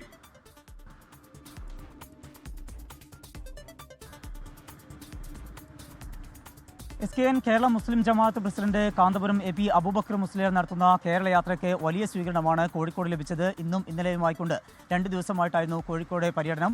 ഇന്നിപ്പോൾ മുതലക്കുളത്തായിരുന്നു അതിൻ്റെ സമാപന സമ്മേളനം. ആ സമ്മേളനം ഉദ്ഘാടനം ചെയ്തത് ജോൺ ബ്രിട്ടാസ് MP ആണ്. അദ്ദേഹം കാന്തപുരം അബൂബക്കർ മുസ്ലിയാർ തുടരുന്ന അദ്ദേഹത്തിൻ്റെ മനുഷ്യർക്കൊപ്പം എന്നുള്ള ഈ പ്രമേയത്തെ സംബന്ധിച്ചുള്ള കാര്യങ്ങളും അതുപോലെ തന്നെ അദ്ദേഹം എടുക്കുന്ന നിലപാടുകളെയും ശ്ലാഘിച്ചു. ഏറ്റവും പ്രധാനപ്പെട്ട കാര്യം കയ്യേറ്റങ്ങൾ നടക്കുന്നു, അതുപോലെ അതിക്രമങ്ങൾ നടക്കുന്നു. അത്തരം വേളകളിലൊക്കെ കാന്തപുരം അബൂബക്കർ മുസ്ലിയാർ എടുക്കുന്ന നിലപാടുകൾ ഏറെ ശ്ലാഘനീയമാണ് എന്നാണ് അദ്ദേഹം പറഞ്ഞത്. അതോടൊപ്പം തന്നെ വെനിസ്വേലയിൽ നടക്കുന്ന ക്രൂരമായിട്ടുള്ള കൃത്യങ്ങളെ സംബന്ധിച്ചും അമേരിക്കയുടെ കടന്നുകയറ്റത്തെ സംബന്ധിച്ചും അദ്ദേഹം സംസാരിച്ചു. അത്തരം കാര്യങ്ങളിലൊക്കെ കാന്തപുരം എടുക്കുന്ന നിലപാടുകൾ ഏറെ അഭിനന്ദനാർഹമാണ് എന്നും ജോൺ ബ്രിട്ടാസ് MP പറഞ്ഞു. അതോടൊപ്പമാണ് എന്നും മതന്യൂനപക്ഷങ്ങൾക്കൊപ്പമാണ് ഇടതുപക്ഷം ഉണ്ടായിട്ടുള്ളത്. താൻ അത്തരം കാര്യങ്ങളാണ് രാജ്യസഭയിൽ പ്രധാനമായും ഉന്നയിക്കുന്നത്. അതുകൊണ്ട് തന്നെ വോട്ട് നോക്കിയല്ല, വോട്ട് ചെയ്താലും ഇല്ലെങ്കിലും ന്യൂനപക്ഷങ്ങൾക്കൊപ്പം തന്നെയാണ് താനുള്ളത്. അതുകൊണ്ട് തന്നെ അത്തരം കാര്യങ്ങളെല്ലാം ഉറച്ചു നിൽക്കും എന്ന കാര്യം അദ്ദേഹം വ്യക്തമാക്കുന്നുണ്ട്. ഈ സംസ്ഥയുടെ സെന്റിനറിയുടെ ഭാഗമായിക്കൊണ്ടാണ് ഇത്തരമൊരു യാത്ര കാന്തപുരം അബൂബക്കർ മുസ്ലിയാർ നടത്തുന്നത്. അതിൻ്റെ ഉപനായകരായിട്ടുള്ള ഇബ്രാഹിം ഖലീൽ അൽ ബുഖാരി തങ്ങൾ, അതുപോലെ തന്നെ പേരോട് ഉസ്താദ് ഉൾപ്പെടെയുള്ളവരും MLA മാരായിട്ടുള്ള PT റഹീം, അതുപോലെ ലിൻഡോ ജോസഫ്, KM സച്ചിൻ ദേവ്, അഹമ്മദ് ദേവർകോവിൽ തുടങ്ങിയിട്ടുള്ളവരും ഇതിനകത്ത് പങ്കെടുത്തു. അതുപോലെ തന്നെ വിവിധ രാഷ്ട്രീയ കക്ഷി നേതാക്കളും കോഴിക്കോട് മുതലക്കുളത്ത് നടന്ന ഈ പരിപാടിയിൽ പങ്കെടുത്തു. വലിയ ഒരു ജനസഞ്ചയം തന്നെയായിരുന്നു അവിടെ ഒഴുകിയെത്തിയത്. ഒപ്പം തന്നെ ഇതുമായി ബന്ധപ്പെട്ടുള്ള യാത്ര തുടരുകയാണ്. 16-ാം തീയതി തിരുവനന്തപുരത്തായിരിക്കും ഈ യാത്രയുടെ സമാപന സമ്മേളനം ഉണ്ടാവുക. SKN. Okay, thank you Sameer C Muhammad. അട്ടിമറി നടത്തിയ അമേരിക്ക റാഞ്ചിയ വെനസ്വേലിയൻ പ്രസിഡന്റ് നിക്കോളാസ് മഡൂറോയെയും ഭാര്യയെയും ന്യൂയോർക്കിലെ ജയിലിൽ എത്തിച്ച് ചോദ്യം ചെയ്യുകയാണ് ഇപ്പോൾ. അമേരിക്കയിലേക്ക് ലഹരിമരുന്നും ആയുധങ്ങളും എത്തിച്ചെന്ന കുറ്റത്തിനാണ് മഡൂറോയെ വിചാരണ ചെയ്യുക. വൈസ് പ്രസിഡന്റ് ഡെൽസി റോഡ്രിഗസിനോട് ആക്ടിംഗ് പ്രസിഡന്റായി ചുമതലയേൽക്കാൻ വെനസ്വേലിയൻ സുപ്രീം കോടതി ആവശ്യപ്പെട്ട വാർത്തയും ഇന്ന് വന്നു. സൈനിക നടപടിയെ ന്യൂയോർക്ക് മേയർ സൊഹറാൻ മംതാനി അപലപിച്ചു. അമേരിക്ക പിടികൂടിയ വെനസ്വേലൻ പ്രസിഡന്റ് നിക്കോളാസ് മഡൂറോയെയും ഭാര്യ സിലിയ ഫ്ലോറൻസിനെയും ഇന്ത്യൻ സമയം ഇന്ന് പുലർച്ചെ 3 മണിയോടെയാണ് ന്യൂയോർക്കിലെ സ്റ്റുവർട്ട് എയർ നാഷണൽ ഗാർഡ് ബേസിലെത്തിച്ചത്. ഇരുവരെയും വൈദ്യപരിശോധനകൾക്ക് വിധേയമാക്കിയ ശേഷം ന്യൂയോർക്ക് സിറ്റിയിലെ ബ്രൂക്ലിനിലെ United States federal administrative detention സെന്ററിലേക്ക് മാറ്റി. ഇരുവരെയും നാളെ മാൻഹട്ടൻ ഫെഡറൽ കോടതിയിൽ ഹാജരാക്കും. അമേരിക്കയിലേക്ക് മയക്കുമരുന്നും ആയുധങ്ങളും എത്തിച്ചുവെന്ന കുറ്റത്തിനാണ് മഡൂറോയെ അമേരിക്കയിൽ കുറ്റവിചാരണ ചെയ്യുക. വെനസ്വേലയിൽ ഭരണമാറ്റം സാധ്യമാകുന്നതുവരെ അമേരിക്ക വെനസ്വേലയുടെ ഭരണം ഏറ്റെടുക്കുമെന്ന് ഇന്നലെ അമേരിക്കൻ പ്രസിഡന്റ് ഡൊണാൾഡ് ട്രംപ് വ്യക്തമാക്കിയിരുന്നു. വെനസ്വേലയുടെ എണ്ണപ്പാടങ്ങൾ പിടിച്ചെടുക്കുമെന്നും എണ്ണ വ്യവസായം പുനഃസ്ഥാപിക്കാൻ അമേരിക്കൻ കമ്പനികളെ നിയമിക്കുമെന്നും ട്രംപ് പറഞ്ഞു. പ്രതിപക്ഷ നേതാവ് മരിയ കൊരീന മച്ചാഡോയ്ക്ക് വെനസ്വേല ഭരിക്കാൻ ആവശ്യമായ പിന്തുണയുണ്ടെന്ന് കരുതുന്നില്ലെന്നും ട്രംപ് വ്യക്തമാക്കി. അതിനിടെ വെനസ്വേലയുടെ ആക്ടിംഗ് പ്രസിഡന്റായി ചുമതലയേൽക്കാൻ വൈസ് പ്രസിഡന്റ് ഡെൽസി റോഡ്രിഗസിന് വെനസ്വേലൻ സുപ്രീം കോടതി നിർദ്ദേശം നൽകി. ഡെൽസിയുടെ നിയമനത്തെ ട്രംപ് പിന്തുണയ്ക്കുമെന്നാണ് റിപ്പോർട്ടുകൾ. അമേരിക്കൻ നടപടികൾ അപകടകരമായ കീഴ്വഴക്കം സൃഷ്ടിച്ചുവെന്ന് UN secretary general Antonio Guterres കുറ്റപ്പെടുത്തി. വിഷയം ചർച്ച ചെയ്യാൻ UN രക്ഷാസമിതി തിങ്കളാഴ്ച ചേരും. International desk 24. വെനസ്വേലയിലെ സാഹചര്യങ്ങൾ അതീവ ആശങ്ക രേഖപ്പെടുത്തുന്നതാണെന്ന് ഇന്ത്യ പറഞ്ഞു. സ്ഥിതിഗതികൾ സൂക്ഷ്മമായി നിരീക്ഷിച്ചു വരികയാണെന്ന് വിദേശകാര്യ മന്ത്രാലയം. വിഷയങ്ങൾ ചർച്ചയിലൂടെ പരിഹരിക്കണമെന്നും ഇന്ത്യ അഭ്യർത്ഥിച്ചു. വെനസ്വേലയിലെ US ആക്രമണത്തിലും പ്രസിഡന്റ് നിക്കോളാസ് മെഡൂറോയെയും ഭാര്യയെയും അറസ്റ്റ് ചെയ്തതിലും ഇന്ത്യ അതീവ ആശങ്ക പ്രകടിപ്പിച്ചു. സ്ഥിതിഗതികൾ ഇന്ത്യ സൂക്ഷ്മമായി നിരീക്ഷിച്ചു വരികയാണ്. വെനസ്വേലൻ ജനതയുടെ ക്ഷേമത്തിനും സുരക്ഷയ്ക്കും ഇന്ത്യ പിന്തുണ ആവർത്തിച്ചു. മേഖലയിൽ സമാധാനവും സ്ഥിരതയും ഉറപ്പാക്കുന്നതിന് സംഭാഷണത്തിലൂടെ സമാധാനപരമായ പരിഹാരം തേടാൻ ബന്ധപ്പെട്ട എല്ലാ കക്ഷികളോടും അഭ്യർത്ഥിക്കുന്നതായും വിദേശകാര്യ മന്ത്രാലയം വ്യക്തമാക്കി. കാരക്കസിലെ ഇന്ത്യൻ എംബസി ഇന്ത്യൻ സമൂഹവുമായി ബന്ധപ്പെടുന്നുണ്ടെന്നും സാധ്യമായ എല്ലാ സഹായങ്ങളും നൽകുന്നത് തുടരുമെന്നും വിദേശകാര്യ മന്ത്രാലയം അറിയിച്ചു. നേരത്തെ വിദേശകാര്യ മന്ത്രാലയം ഇന്ത്യൻ പൗരന്മാർക്ക് വെനസ്വേലയിലേക്കുള്ള യാത്ര ഒഴിവാക്കണമെന്ന് മുന്നറിയിപ്പ് നൽകിയിരുന്നു. നിലവിൽ വെനസ്വേലയിലുള്ള ഇന്ത്യക്കാർ അടിയന്തരമല്ലാത്ത യാത്രകൾ ഒഴിവാക്കണമെന്നും കാരക്കസിലെ ഇന്ത്യൻ എംബസിയുമായി ബന്ധപ്പെടണമെന്നും വിദേശകാര്യ മന്ത്രാലയം നിർദ്ദേശിച്ചു. അതേസമയം വെനസ്വേലയിലെ അമേരിക്കൻ നടപടിക്കെതിരെ ഇടതു പാർട്ടികൾ ഡൽഹി ജന്തർ മന്ദറിൽ പ്രതിഷേധിച്ചു.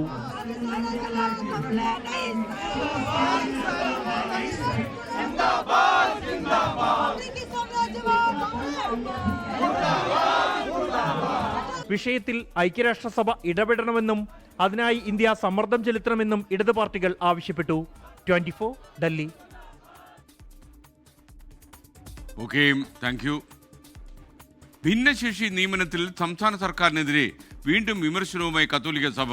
വാഗ്ദാനങ്ങൾ തന്നതല്ലാതെ സർക്കാർ ഒരു ഇടപെടലും നടത്തിയില്ലെന്ന് സീറോ മലബാർ സഭ ചങ്ങനാശ്ശേരി അതിരൂപത ആർച്ച് ബിഷപ്പ് മാർ തോമസ് തറയിൽ കുറ്റപ്പെടുത്തി.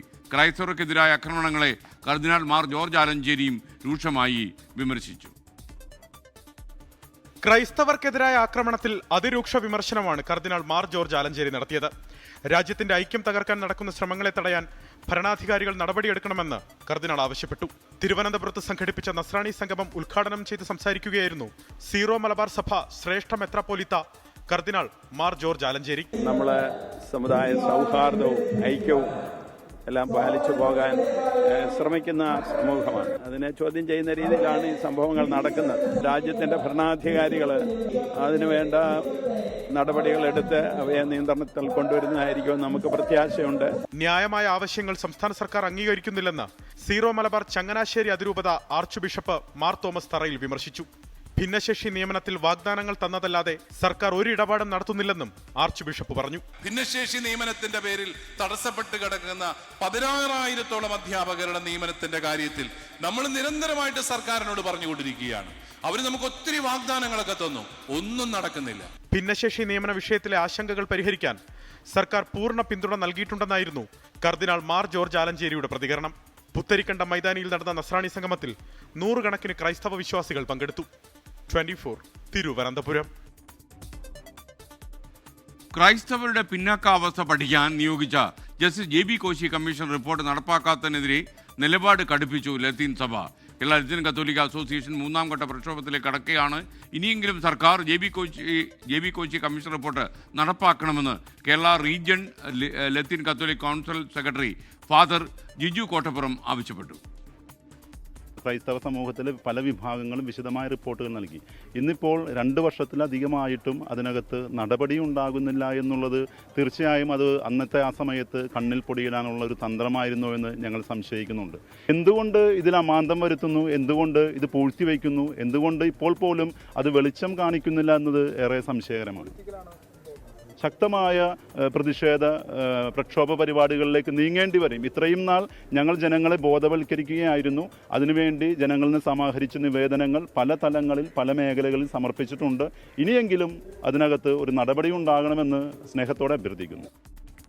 റിപ്പോർട്ടിലെ ശുപാർശകൾ നടപ്പാക്കിയാൽ ന്യൂനപക്ഷ മേഖലയിൽ വലിയ മാറ്റമുണ്ടാകുമെന്ന് ജസ്റ്റിസ് JB കോശി 24നോട് പറഞ്ഞു. കമ്മീഷൻ്റെ ജോലി പറഞ്ഞ ജോലി പഠിച്ച് റിപ്പോർട്ട് കൊടുക്കുക എന്നുള്ളതാണ്. നടപ്പാക്കേണ്ടത് സർക്കാരിൻ്റെ ജോലിയാണ്. നടപ്പാക്കിക്കാൻ ധാരാളം പ്രത്യേകിച്ച് പാവപ്പെട്ടവർക്ക് വളരെയേറെ ബുദ്ധിമുട്ടുണ്ട്. ഒന്നുമില്ലാത്ത കാരണം കടലിൽ പോകാൻ പറ്റാത്ത സമയത്തൊക്കെയുള്ള ബുദ്ധിമുട്ടുന്നവർക്ക്, അതുപോലെ തന്നെ ദളിത് ക്രൈസ്തവർക്ക് സർക്കാർ അതിലെ വലിയ ചെലവില്ലാത്തതെങ്കിലും ഉടനെ നടപ്പാക്കുമെന്നാണ് പ്രതീക്ഷിക്കുന്നത്. വിഷ്ണു സുരേഷ് കൂടുതൽ വിവരങ്ങൾ നൽകാൻ നമുക്കൊപ്പം കൊച്ചിയിൽ നിന്ന് ചേരുകയാണ്. വിഷ്ണു, വിശദാംശങ്ങൾ എന്തൊക്കെയാണ്? നമുക്ക് എന്തൊക്കെ കാര്യങ്ങളാണ് മനസ്സിലാക്കാൻ കഴിഞ്ഞിട്ടുള്ളത്? ക്രൈസ്തവ വിഭാഗത്തിലെ പിന്നാക്കാവസ്ഥ പരിശോധിക്കുന്നതിന് വേണ്ടിയാണ് രണ്ടാം പിണറായി സർക്കാർ JB കോശി കമ്മീഷനെ നിയോഗിച്ചത്.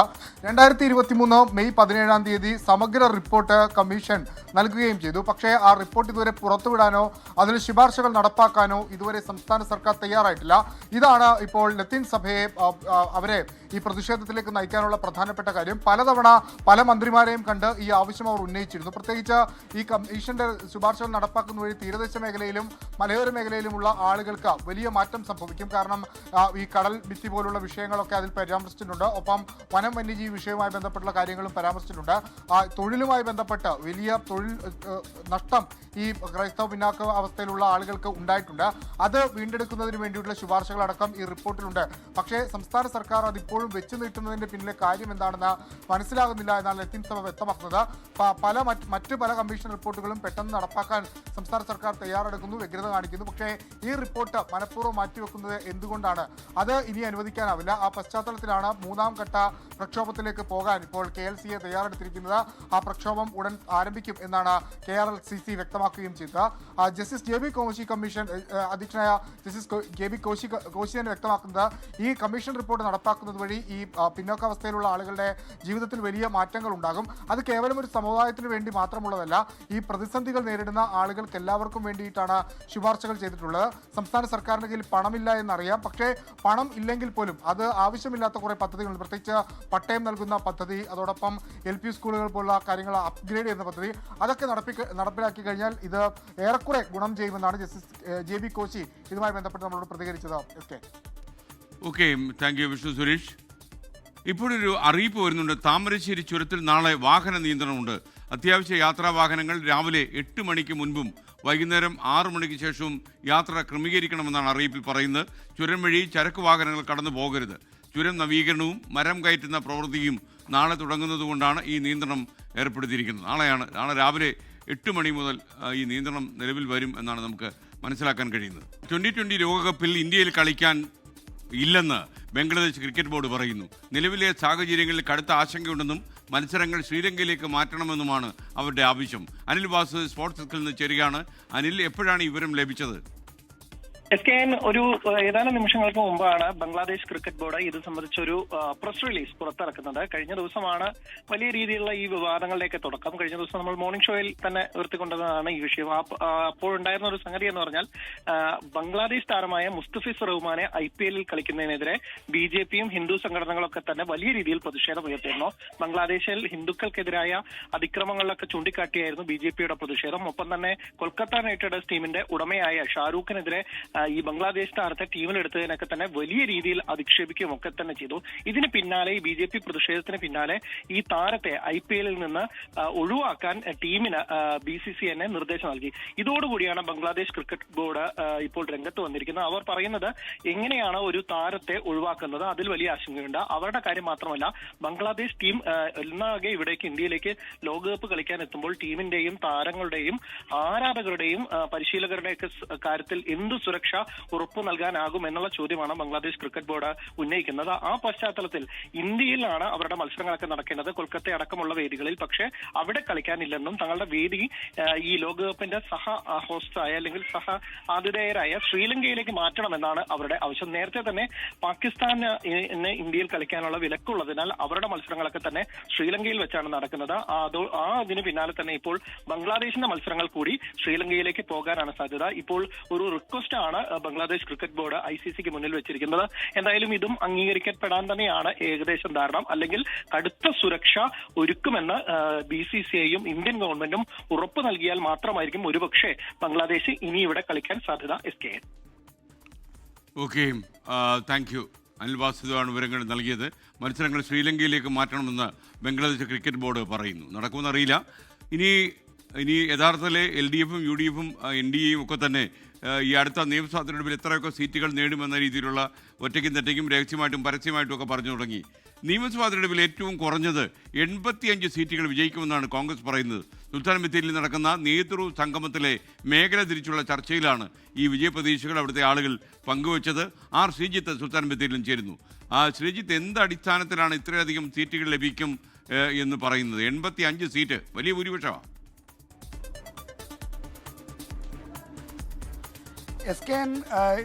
ഈ സുൽത്താൻ ബത്തേരിയിൽ നടക്കുന്ന ലക്ഷ്യ 2026 നേതൃസംഗമത്തിൽ ഓരോ മേഖലയിലെയും നിയമസഭാ മണ്ഡലങ്ങൾ പ്രത്യേകം എടുത്ത് പരിശോധിച്ചുള്ള ചർച്ചകളും വിലയിരുത്തലുകളും ഉണ്ടായിരുന്നു. തദ്ദേശ തെരഞ്ഞെടുപ്പിലെ വോട്ടിംഗ് പാറ്റേൺ ആണ് പ്രധാനമായും ഈ വിജയം കണക്കാക്കുന്നതിന് അടിസ്ഥാനമാക്കിയത്. ഒപ്പം തന്നെ മുൻ തെരഞ്ഞെടുപ്പുകളിലെ വോട്ടിംഗ് പാറ്റേണുമായി ബന്ധപ്പെട്ട താരതമ്യങ്ങളും ഉണ്ടായിരുന്നു.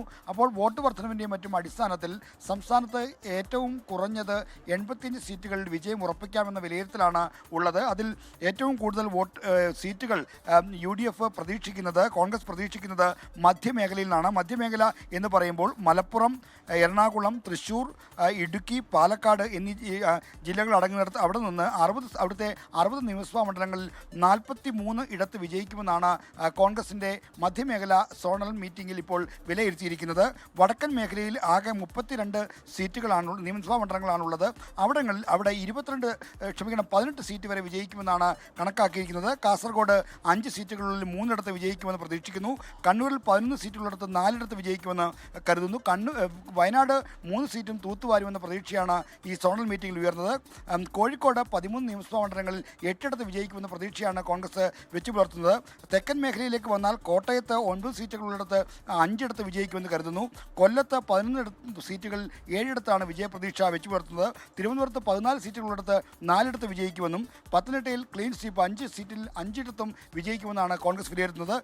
ആലപ്പുഴയിൽ 9 സീറ്റുകളിടത്ത് 4 വിജയിക്കും. അങ്ങനെയാണ് 140 നിയമസഭാ മണ്ഡലങ്ങളിൽ 85 ഇടത്ത് വിജയിക്കുമെന്ന കണക്ക് ഈ സോണൽ മീറ്റിങ്ങുകളിലെ വിലയിരുത്തലിൽ വന്നിരിക്കുന്നത്. എന്തായാലും ഇതിനേക്കാൾ ഉയർന്ന ഒരു നേട്ടം ഉണ്ടാകാൻ സാധ്യതയുണ്ട്. എങ്കിൽ പോലും പ്രതികൂല കാലാവസ്ഥയിലാണെങ്കിൽ പോലും 85 ഇടത്ത് വിജയിക്കാവുന്ന സ്ഥിതി ഇപ്പോഴുണ്ട് എന്ന വിലയിരുത്തലാണ് ഈ നേതൃയോഗങ്ങൾ ഉയർന്നിരിക്കുന്നത്. SKN. ഓക്കെ, ഇനി ഇതൊക്കെ ഒരു അവകാശവാദമായിട്ട് കണ്ടാൽ മതി. 85 സീറ്റ് കിട്ടാനുള്ള അടിസ്ഥാനം എന്താണെന്ന് എനിക്ക് ഇപ്പോഴും മനസ്സിലായില്ല. എന്തായാലും നടക്കട്ടെ. തമിഴ്നാട്ടിൽ നിയമസഭാ തെരഞ്ഞെടുപ്പ് മുന്നിൽ കണ്ട് വമ്പൻ പ്രഖ്യാപനവുമായി മുഖ്യമന്ത്രി MK സ്റ്റാലിൻ. പൊങ്കലിനോട് അനുബന്ധിച്ച് റേഷൻ കാർഡ് ഉടമകൾക്ക് 3000 രൂപ വീതം നൽകുമെന്നാണ് ഇപ്പോൾ അറിയിപ്പ് വന്നിരിക്കുന്നത്. MK സ്റ്റാലിനെ പ്രശംസിച്ച് രജനീകാന്ത് രംഗത്ത് വന്നു. തമിഴ്നാട്ടിൽ ഇത്തവണ NDA ഭരണം പിടിക്കുമെന്ന് കേന്ദ്ര ആഭ്യന്തരമന്ത്രി അമിത്ഷാ പറയുന്നു. പൊങ്കൽ കിറ്റ് സംബന്ധിച്ച് ചർച്ചകൾ തുടരുന്നതിനിടെയാണ് MK സ്റ്റാലിന്റെ പ്രഖ്യാപനം. റേഷൻ കാർഡ് ഉടമകൾക്കും ക്യാമ്പുകളിൽ കഴിയുന്ന ശ്രീലങ്കൻ തമിഴ് വംശജർക്കും 3000 രൂപ വീതം നൽകും. 1 കിലോ വീതം പഞ്ചസാരയും പച്ചരിയും അടങ്ങുന്ന പൊങ്കൽ കിറ്റും നൽകും. നിയമസഭാ തിരഞ്ഞെടുപ്പ് മുന്നിൽ കണ്ടാണ് നീക്കം. അതിനിടെ MK സ്റ്റാലിനെ പുകഴ്ത്തി നടൻ രജനീകാന്ത് രംഗത്തെത്തി. MK സ്റ്റാലിൻ സ്നേഹവും മനസാക്ഷിയുമുള്ള നേതാവെന്ന് രജനീകാന്ത് പറഞ്ഞു. AVM ശരവണൻ അനുസ്മരണ പരിപാടിയിലായിരുന്നു പരാമർശം. തമിഴ്നാട് NDA ഭരിക്കുമെന്ന അവകാശവാദവുമായി കേന്ദ്ര ആഭ്യന്തരമന്ത്രി അമിത്ഷാ രംഗത്തെത്തി. ഏപ്രിലിൽ BJP AIADMK സഖ്യം സർക്കാർ രൂപീകരിക്കും. ഉദയനിധി സ്റ്റാലിനെ മുഖ്യമന്ത്രിയാകാൻ അനുവദിക്കില്ല. तमिलनाडु सरकार का एकमात्र उद्देश्य है स्टालिन जी के बेटे उदयनिधि को मुख्यमंत्री बनाना. तमिलनाडु के अंदर अब ये परिवार की राजनीति को समाप्त करने का समय आ गया है. पहले करुणानिधि जी, फिर स्टालिन जी और अब उदयनिधि. स्टालिन बाबू, आपका ये स्वप्न पूरा नहीं होने वाला है कि अप्रैल 2026 में तमिलनाडु में NDA സർക്കാർ बनने जा रही है. പുതുക്കോട്ടയിലെ BJP പൊതുപരിപാടിയിലായിരുന്നു അമിത്ഷായുടെ വിമർശനം. 24 ചെന്നൈ. മധ്യപ്രദേശിലെ ഇൻഡോറിൽ മലിനജലം കുടിച്ചുണ്ടായ മരണത്തിൽ മലിനീകരണ ഉറവിടം കണ്ടെത്താൻ കഴിയാതെ മധ്യപ്രദേശ് സർക്കാർ. വെള്ളത്തിൽ ഗുരുതരമായ ബാക്ടീരിയകളുടെ സാന്നിധ്യമുണ്ടായിരുന്നുവെന്നാണ് ലാബ് പരിശോധനയിൽ തെളിഞ്ഞത്. എന്നാൽ മരണസംഖ്യയിലെ അവ്യക്തതയിൽ BJPക്കുള്ളിൽ ഇപ്പോഴും ഭിന്നത രൂക്ഷമായി തുടരുകയാണ്. മലിനജലം കുടിച്ച് നിരവധി പേർ മരിക്കുകയും നൂറുകണക്കിന് ആളുകൾ ആശുപത്രിയിലായിട്ടും എവിടെ നിന്നാണ് മലിനീകരണം ഉണ്ടായതെന്ന് കണ്ടെത്താനാകാതെയായിരിക്കുകയാണ് മധ്യപ്രദേശ് സർക്കാർ. പ്രദേശത്തെ വീടുകളിലെ ജലസാമ്പിളുകൾ ശേഖരിച്ച് വിശദ അന്വേഷണം നടത്തി. ഈക്കോളൈ, സാൽമണല്ല തുടങ്ങി ഗുരുതരമായ ബാക്ടീരിയകളുടെ അംശമാണ് വെള്ളത്തിലുള്ളതെന്ന് കണ്ടെത്തി. 200-ലധികം പേരാണ് ആശുപത്രിയിൽ നിലവിൽ ചികിത്സയിലുള്ളത്. 2 ദിവസത്തിനകം സമഗ്ര റിപ്പോർട്ട് നൽകാൻ ഹൈക്കോടതിയും കേന്ദ്രവും മധ്യപ്രദേശ് സർക്കാരിനോട് നിർദ്ദേശിച്ചിട്ടുണ്ട്. അതേസമയം മരണസംഖ്യയിലെ അവ്യക്തത തുടരുകയാണ്. കൃത്യമായ മരണസംഖ്യ പുറത്തുവിടാത്തതിൽ ഭരണപക്ഷമായ BJPയിലും എതിർപ്പ്. നേരത്തെ പലതവണ പരാതി നൽകിയിട്ടും നഗരസഭയോ സർക്കാരോ വേണ്ട രീതിയിൽ ഇടപെടാത്തതിൽ അതൃപ്തിയും. മരിച്ചവരുടെ കുടുംബത്തിന് സർക്കാർ പ്രഖ്യാപിച്ച 2 ലക്ഷം രൂപ ധനസഹായം കൈമാറി തുടങ്ങി. വിഷയത്തിൽ സർക്കാരിനെതിരെ രൂക്ഷ വിമർശനങ്ങളാണ് കോൺഗ്രസും പ്രതിപക്ഷ പാർട്ടികളും ഉന്നയിക്കുന്നത്. 24 ഡൽഹി. മാത്യു വർക്കി ഒരു കാര്യം പറഞ്ഞു, 85 സീറ്റ് എന്ന കോൺഗ്രസിൻ്റെ വിശകലനം ഞാൻ വിശ്വസിക്കുന്നില്ല. കുറഞ്ഞത് 100 സീറ്റ് കിട്ടും എന്നാണ് പറയുന്നത്. 100% ഉറപ്പ്. ഇല്ലെങ്കിൽ ഞാൻ എൻ്റെ തലകറി മുട്ടയടിക്കും. അത് വേണ്ടെന്നേ. SKN അന്നും ഇവിടെയൊക്കെ കാണും. മാത്രമല്ല എനിക്കതിൽ അഭിപ്രായ വ്യത്യാസമൊന്നുമില്ല. കാരണം ഓരോരുത്തർക്ക് തെരഞ്ഞെടുപ്പിൻ്റെ ഫലം വരുന്നത് വരെ അവകാശവാദങ്ങൾ ഉന്നയിക്കാം. നമ്മുടെ ആൾക്കാരുടെ കയ്യിക്കുന്ന വോട്ടല്ലേ. അപ്പോൾ 85 കിട്ടിയാലും 100 കിട്ടിയാലും LDFന് 100 കിട്ടിയാലും ഞാൻ നിഷ്പക്ഷമായി തന്നെ തുടരും. താങ്കൾ ടെൻഷനാവേണ്ട, ഞാൻ അപ്പോഴും ഇവിടെ തന്നെ കാണും. മാത്രമല്ല തെരഞ്ഞെടുപ്പ് പല ദിവസം ഞാനും വിജയകുമാറും ആഷ്മി താജ് ഇബ്രാഹിമും ഈ ഫലം വിളിച്ചു പറയാനായിട്ട് ഈ ഫ്ലോറിൽ തന്നെ ഉണ്ടാവുകയും ചെയ്യും. സംശയമൊന്നുമില്ലല്ലോ. തൃപ്പൂണിത്തുറ നഗരസഭാ ഭരണം അസ്ഥിരപ്പെടുത്താൻ UDF LDF ഗൂഢാലോചനയെന്ന BJP. നാളെ നടക്കുന്ന സ്റ്റാൻഡിംഗ് കമ്മിറ്റി തെരഞ്ഞെടുപ്പിൽ LDFും UDFും സ്ഥാനങ്ങൾ വീതം പങ്കുവയ്ക്കാൻ നീക്കം നടക്കുന്നുവെന്നാണ് BJP തൃപ്പൂണിത്തുറ മണ്ഡലം പ്രസിഡന്റ് അജിത് കുമാർ ആരോപിക്കുന്നത്. 2020-ലും 2015-ലും സമാനമായ രീതിയിൽ കമ്മ്യൂണിസ്റ്റ് പാർട്ടിയും കോൺഗ്രസും ചേർന്നിട്ടുള്ള ഒരു ഇന്ത്യ മുന്നണി സഖ്യം തന്നെയാണ് ഇവിടെ സ്റ്റാൻഡിംഗ് കൗൺസിലിന് വേണ്ടി തയ്യാറെടുക്കുന്നത്. 5 എണ്ണത്തിൽ 3ഉം 2ഉം വീതം വെച്ചുകൊണ്ടുള്ള ഒരു ഇന്ത്യ മുന്നണിയുടെ ബാന്ധവം തന്നെയാണ് ഇവിടെ നടക്കുന്നത്. അതിൽ വരാൻ പോകുന്ന നിയമസഭാ തെരഞ്ഞെടുപ്പിൽ എന്താണോ നടക്കാൻ പോകുന്നത് അതിൻ്റെ ഒരു കേളികൊട്ട് തന്നെയാണ് ഇവിടെ തൃപ്പൂണിത്തുറ മുനിസിപ്പാലിറ്റിയിൽ നടമാടാൻ പോകുന്നത്. തൃപ്പൂണിത്തുറ മുനിസിപ്പാലിറ്റിയിലെ ജനങ്ങൾ തിരഞ്ഞെടുക്കപ്പെട്ട BJPയുടെ ഭരണസമിതിയെ അസ്ഥിരപ്പെടുത്തുക എന്നുള്ള ഗൂഢലക്ഷ്യമാണ് ഇവർക്ക് പിന്നിൽ. തീർച്ചയായിട്ടും അത് നാളത്തെ സ്റ്റാൻഡിംഗ് കൗൺസിൽ കഴിയുമ്പോൾ അത് ജനങ്ങൾക്ക് മനസ്സിലാകും. ഓക്കെ, കൊച്ചിയിൽ നിന്ന് വിഷ്ണു സുരേഷ് വിവരങ്ങൾ നൽകും. വിഷ്ണു, തൃപ്പൂണിത്തുറയിൽ എന്താണ് നാളെ നടക്കാൻ പോകുന്ന പ്രശ്നം? ചരിത്രത്തിൽ ആദ്യമായാണ് തൃപ്പൂണിത്തുറ നഗരസഭയുടെ ഭരണം BJP കൈകളിലേക്ക് എത്തുന്നത്. 1 സീറ്റിന്റെ ഭൂരിപക്ഷമാണ് BJPക്കുള്ളത്. 21 സീറ്റ് BJPക്ക്, 20 സീറ്റ് LDFന്, 12 സീറ്റ് UDFന്. പക്ഷേ ഈ സ്റ്റാൻഡിംഗ് കമ്മിറ്റികളാണ് ഒരു ഭരണ സംവിധാനത്തിന്റെ, പ്രത്യേകിച്ച് തദ്ദേശ സ്ഥാപനത്തിന്റെ മുന്നോട്ട് പോക്കിനെ അല്ലെങ്കിൽ അതിന്റെ വികസന പ്രവർത്തനങ്ങളെയൊക്കെ ചുക്കാൻ പിടിക്കുന്നത്. ആ സ്റ്റാൻഡിംഗ് കമ്മിറ്റി ഇപ്പോൾ ഇടതുപക്ഷവും അതോടൊപ്പം UDFും ചേർന്ന് പിടിച്ചെടുക്കാനുള്ള ശ്രമം നടത്തുന്നു എന്നുള്ളതാണ് BJPയുടെ ആക്ഷേപം. 6 സ്റ്റാൻഡിംഗ് കമ്മിറ്റികളാണുള്ളത്.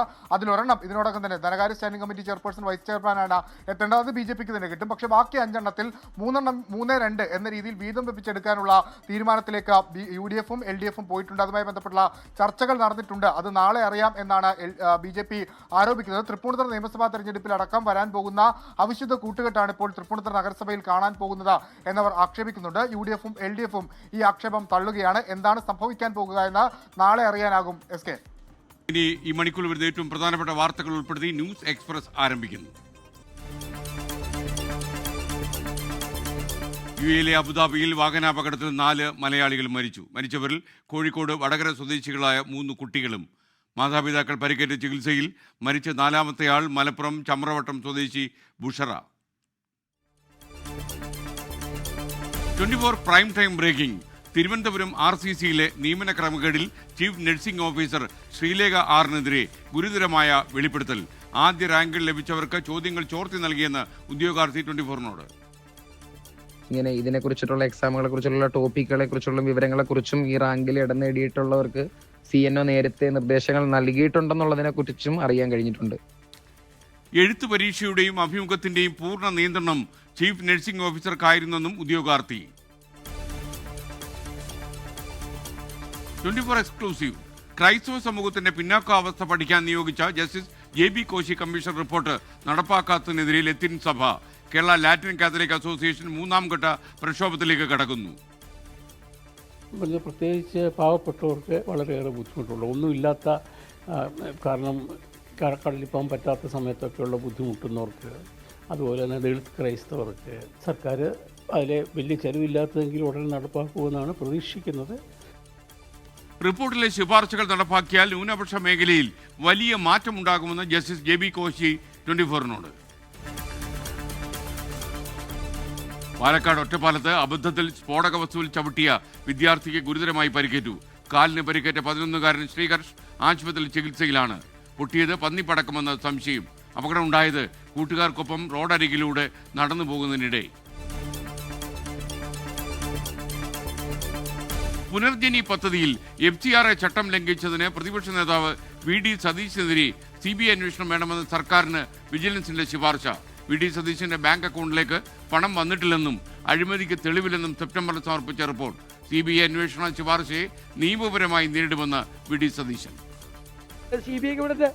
CBI അന്വേഷിക്കട്ടെ, ഞാൻ FCRA വകുപ്പിന്റെ ലംഘനം നടത്തിയിട്ടുണ്ടെന്ന് ഒന്ന് പറഞ്ഞേക്ക്, ഞാൻ പേടിച്ചു എന്ന് പറഞ്ഞു. രാഷ്ട്രീയ വേട്ടയാടലെന്ന UDF നേതൃത്വം. എന്ന് കണ്ടെത്തിയ കുറ്റക്കാരനല്ല എന്ന് കണ്ടെത്തിയ റിപ്പോർട്ട് മാറ്റിവെച്ച് CBI അന്വേഷണത്തിന് ഉത്തരവിടുകയും ആ സത്യസന്ധമായി വിജിലൻസിന്റെ റിപ്പോർട്ട് സമർപ്പിച്ച ഡയറക്ടറെ അന്നത്തെ ഉപേന്ദ്ര വർമ്മയെ തലസ്ഥാനത്ത് മാറ്റുകയുമാണ് അന്ന് ചെയ്തത്. അതാണ് UDFന്റെ രീതി, ടൈമിംഗ് എന്നുള്ളത്. സർക്കാർ നിയമപരമായ നടപടികൾ മാത്രമേ സ്വീകരിക്കൂവെന്ന് മന്ത്രി P. രാജീവ്. നിയമസഭാ തെരഞ്ഞെടുപ്പിൽ ആരും സ്വയം സ്ഥാനാർത്ഥിത്വം പ്രഖ്യാപിക്കേണ്ടെന്ന് KC വേണുഗോപാൽ പറഞ്ഞു. AICC ജനറൽ സെക്രട്ടറി മുന്നറിയിപ്പ്. തെരഞ്ഞെടുപ്പ് തന്ത്രങ്ങൾ ചർച്ച ചെയ്യാൻ വയനാട് സുൽത്താൻ ബത്തേരിയിൽ നടക്കുന്ന ദ്വിദിന ക്യാമ്പിൽ. നമ്മളാരും ഇന്നയാൾ സ്ഥാനാർത്ഥികളാവും അല്ലെങ്കിൽ ഞാൻ സ്ഥാനാർത്ഥിയാവുന്നില്ല സ്വയം പ്രഖ്യാപനം നടത്തണ്ട എന്നുള്ളതാണ് എനിക്ക് വിനയപൂർവ്വം നമുക്കെല്ലാവരോടും പറയാനായിട്ടുള്ളത്. 85 സീറ്റുകളിൽ വിജയം ഉറപ്പെന്ന് മേഖല തിരിച്ചുള്ള ചർച്ചകൾ വിലയിരുത്തൽ. സമൂഹ മാധ്യമ ഇടപെടൽ ശക്തമാക്കണമെന്ന ക്യാമ്പിൽ നിർദ്ദേശം. നിയമസഭാ തെരഞ്ഞെടുപ്പിൽ നേരത്തെ കളത്തിലിറങ്ങാൻ BJP. നേമത്ത് രാജീവ് ചന്ദ്രശേഖറും കഴക്കൂട്ടത്ത് V. മുരളീധരനും സീറ്റ് ഉറപ്പിച്ചു. വട്ടിയൂർക്കാവിൽ K. സുരേന്ദ്രനും കായംകുളത്ത് ശോഭാ സുരേന്ദ്രനും പരിഗണനയിൽ. 30 സ്ഥാനാർത്ഥികളെ നേരത്തെ പ്രഖ്യാപിച്ച് ഈ മാസം 12-ന് പ്രചാരണം തുടങ്ങാൻ ഇപ്പോഴാലോചന. വിദ്വേഷ പരാമർശ വിവാദങ്ങൾക്കിടെ വെള്ളാപ്പള്ളി നടേശനെ കണ്ട മുതിർന്ന BJP നേതാവ് പ്രകാശ് ജാവദേക്കർ. വെള്ളാപ്പള്ളിയുടെ പ്രയത്നങ്ങൾ അത്ഭുതപ്പെടുത്തുന്നുവെന്ന് കേരള പ്രഭാരി. തൃശൂർ മറ്റത്തൂർ പഞ്ചായത്തിൽ KPCCയുടെ അനുനയത്തിന് പൂർണ്ണമായി വഴങ്ങാതെ വിമതർ. BJPയുടെ പിന്തുണയോടെ വിജയിച്ച വൈസ് പ്രസിഡന്റ് നൂർജഹാൻ നവാസ് രാജിവെച്ചു. പ്രസിഡന്റ് ടെസി ജോസ് രാജിവെക്കില്ല.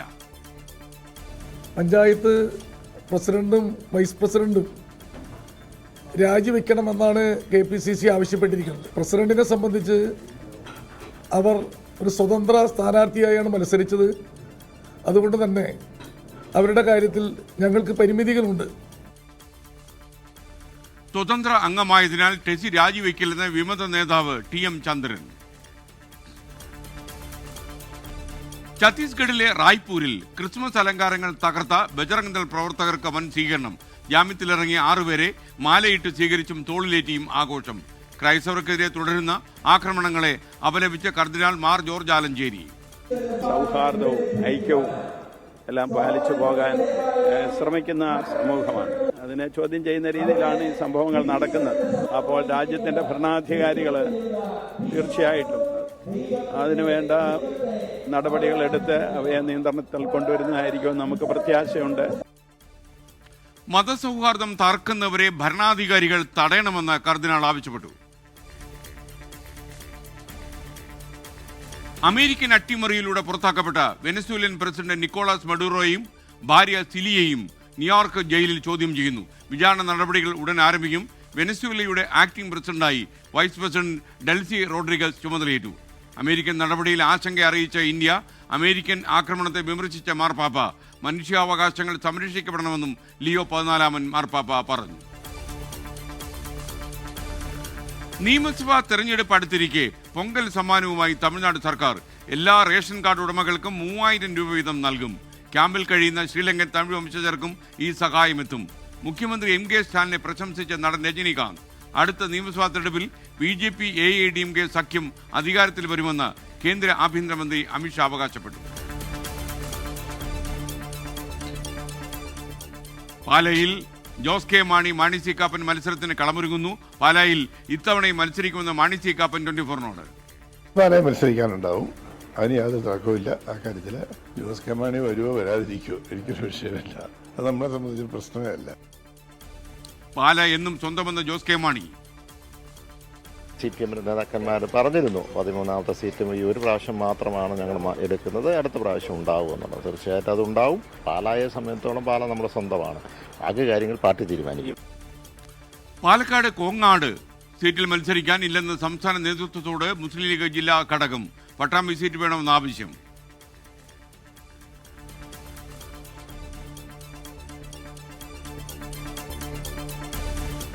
കാസർഗോഡ് നീലേശ്വരത്ത് വാഹനാപകടത്തിൽ നിന്ന് യുവാവ് രക്ഷപ്പെട്ടത് തലനാരിഴയ്ക്ക്. നടുക്കുന്ന ദൃശ്യങ്ങൾ പുറത്തുവന്നു.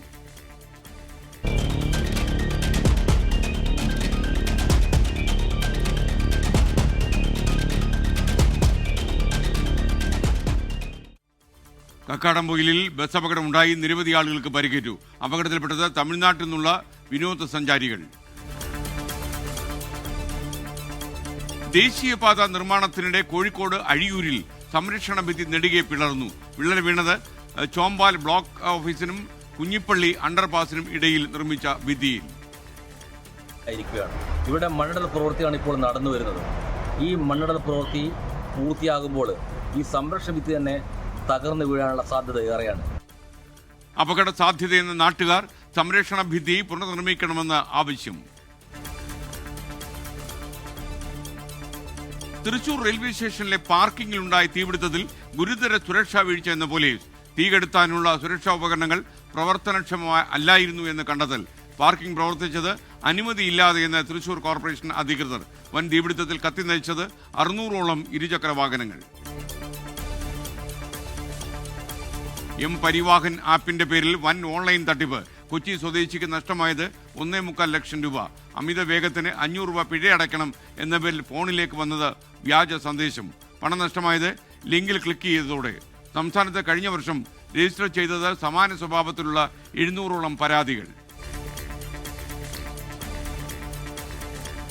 Muvattupuzha Kadathi saint Peter's and saint Paul's Yakobaya Suriyani പള്ളിയിൽ വെടിമരുന്നിന് തീപിടിച്ച അപകടമുണ്ടായി. ഒരാൾ മരിച്ചു. പള്ളി വികാരിക്കും ട്രസ്റ്റികൾക്കുമെതിരെ കേസെടുത്തു. സുരക്ഷാ വീഴ്ച, സ്ഫോടക വസ്തു നിയമലംഘനം എന്നീ വകുപ്പുകൾ ചുമത്തി. രാഹുൽ ഈശ്വറിനെതിരെ വീണ്ടും പരാതി. ജാമ്യവ്യവസ്ഥ ലംഘിച്ചെന്നാരോപിച്ച് പരാതി നൽകിയത് രാഹുൽ മാങ്കൂട്ടത്തിൽ കേസിലെ അതിജീവിത. രാഹുൽ ഈശ്വറിന്റെ ജാമ്യം റദ്ദാക്കണമെന്ന ആവശ്യം പ്രത്യേക അന്വേഷണ സംഘത്തിന് നൽകിയ പരാതി സൈബർ പോലീസിന് കൈമാറി. തൊഴിലാളി സംഘടനയായ CITUവിന്റെ തലപ്പത്ത് മലയാളി. എളമരം കരീം CITUവിന്റെ അഖിലേന്ത്യാ ജനറൽ സെക്രട്ടറിയായി തിരഞ്ഞെടുക്കപ്പെട്ടു. പദവിയിലെത്തുന്ന ആദ്യത്തെ മലയാളിയാണ് അദ്ദേഹം. ME ജയരാജൻ CITU സംസ്ഥാന ജനറൽ സെക്രട്ടറിയാകും. പശ്ചിമ ബംഗാളിൽ തെരഞ്ഞെടുപ്പ് കമ്മീഷന്റെ നിരീക്ഷകന് സഞ്ചരിച്ച വാഹനത്തിന് നേരെയുണ്ടായ ആക്രമണത്തിൽ അടിയന്തര ഇടപെടൽ. റിപ്പോർട്ട് തേടി കേന്ദ്ര തെരഞ്ഞെടുപ്പ് കമ്മീഷൻ മറ്റന്നാൾ റിപ്പോർട്ട് നൽകണമെന്ന് പശ്ചിമ ബംഗാൾ DGPക്ക് നിർദ്ദേശം. SIR ക്യാമ്പുകൾ സന്ദർശിക്കുന്നതിനിടെ ആക്രമണം ഉണ്ടായത് കഴിഞ്ഞ ഡിസംബർ 29-ന്. മുസ്തഫീസുർ റഹ്മാനെ IPL നിന്ന് ഒഴിവാക്കിയതിൽ പ്രതിഷേധവുമായി ബംഗ്ലാദേശ് ക്രിക്കറ്റ് ബോർഡ്. രാഷ്ട്രീയ കാരണങ്ങളെ തുടർന്നുള്ള നടപടി അംഗീകരിക്കാൻ കഴിയില്ലെന്ന വിമർശനം. 2020 ക്രിക്കറ്റ് ലോകകപ്പിൽ കളിക്കാൻ ബംഗ്ലാദേശ് ടീം ഇന്ത്യയിലേക്ക് വരില്ല. മത്സരങ്ങൾ ശ്രീലങ്കയിലേക്ക് മാറ്റണമെന്ന് അവരുടെ ആവശ്യം. നിയമസഭാ തെരഞ്ഞെടുപ്പിൽ NCPയുടെ സിറ്റിംഗ് MLAമാർ വീണ്ടും ജനവിധി തേടും. AK ശശീന്ദ്രനും താനും മത്സരിക്കുമെന്ന് NCP സംസ്ഥാന president Thomas K Thomas. Sharad പവാറിന്റെ നിർദ്ദേശപ്രകാരമാണ് തീരുമാനമെന്നും വിശദീകരണം. ശശീന്ദ്രൻ തന്നെ മത്സരിക്കുന്നുള്ളതാണ്. കുട്ടനാട്ടിലും എലത്തൂരും ആരാണ് നിലവിലെ MLAമാർ അവർ കണ്ടിന്യൂ ചെയ്യും. തർക്കങ്ങൾ പവാർജിക്കില്ല, സംസ്ഥാന പ്രസിഡന്റിനും ഇല്ല, പിന്നെ ആർക്കാ തർക്കം ഉണ്ടെന്ന് നമുക്കറിയത്തില്ല. NCPയിൽ തർക്കങ്ങളില്ലെന്നും തോമസ് കെ തോമസ്.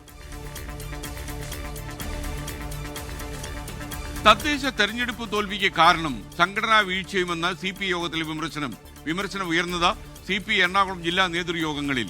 നിയമസഭാ തെരഞ്ഞെടുപ്പിൽ പറവൂർ, മൂവാറ്റുപുഴ സീറ്റുകൾ വെച്ചു മാറില്ല. മുന്നൊരുക്കങ്ങൾ നടത്താൻ നിർദ്ദേശം നൽകി സംസ്ഥാന സെക്രട്ടറി ബിനോയ് വിശ്വം. പാലക്കാട് ആലത്തൂരിൽ വയോധികയെ വീട്ടിൽ കയറി പീഡിപ്പിക്കാൻ ശ്രമിച്ച കേസിൽ BJP പ്രവർത്തകൻ അറസ്റ്റിലായി. പിടിയിലായത് ആലത്തൂരിലെ സുരേഷ്. പ്രതിയെ കസ്റ്റഡിയിലെടുത്തത് തമിഴ്നാട്ടിലെ പഴനിയിൽ നിന്ന്. പീഡനശ്രമം, വധശ്രമം തുടങ്ങിയ വകുപ്പുകൾ ചുമത്തിയിട്ടുണ്ട്. സ്കൂൾ അധ്യാപക യോഗ്യതാ പരീക്ഷ നിർബന്ധമാക്കിയ സുപ്രീംകോടതി വിധിക്കെതിരെ സംസ്ഥാന സർക്കാർ പുനഃപരിശോധനാ ഹർജി നൽകി. സുപ്രീംകോടതി പരിഗണിക്കുക കേരള സർക്കാരിന്റെ ഉൾപ്പെടെ 6 ഹർജികൾ. സ്കൂൾ അധ്യാപക യോഗ്യതാ പരീക്ഷ നിർബന്ധമാക്കി സുപ്രീം കോടതി ഉത്തരവിറക്കിയത് ഇക്കഴിഞ്ഞ സെപ്റ്റംബർ 1 തീയതി.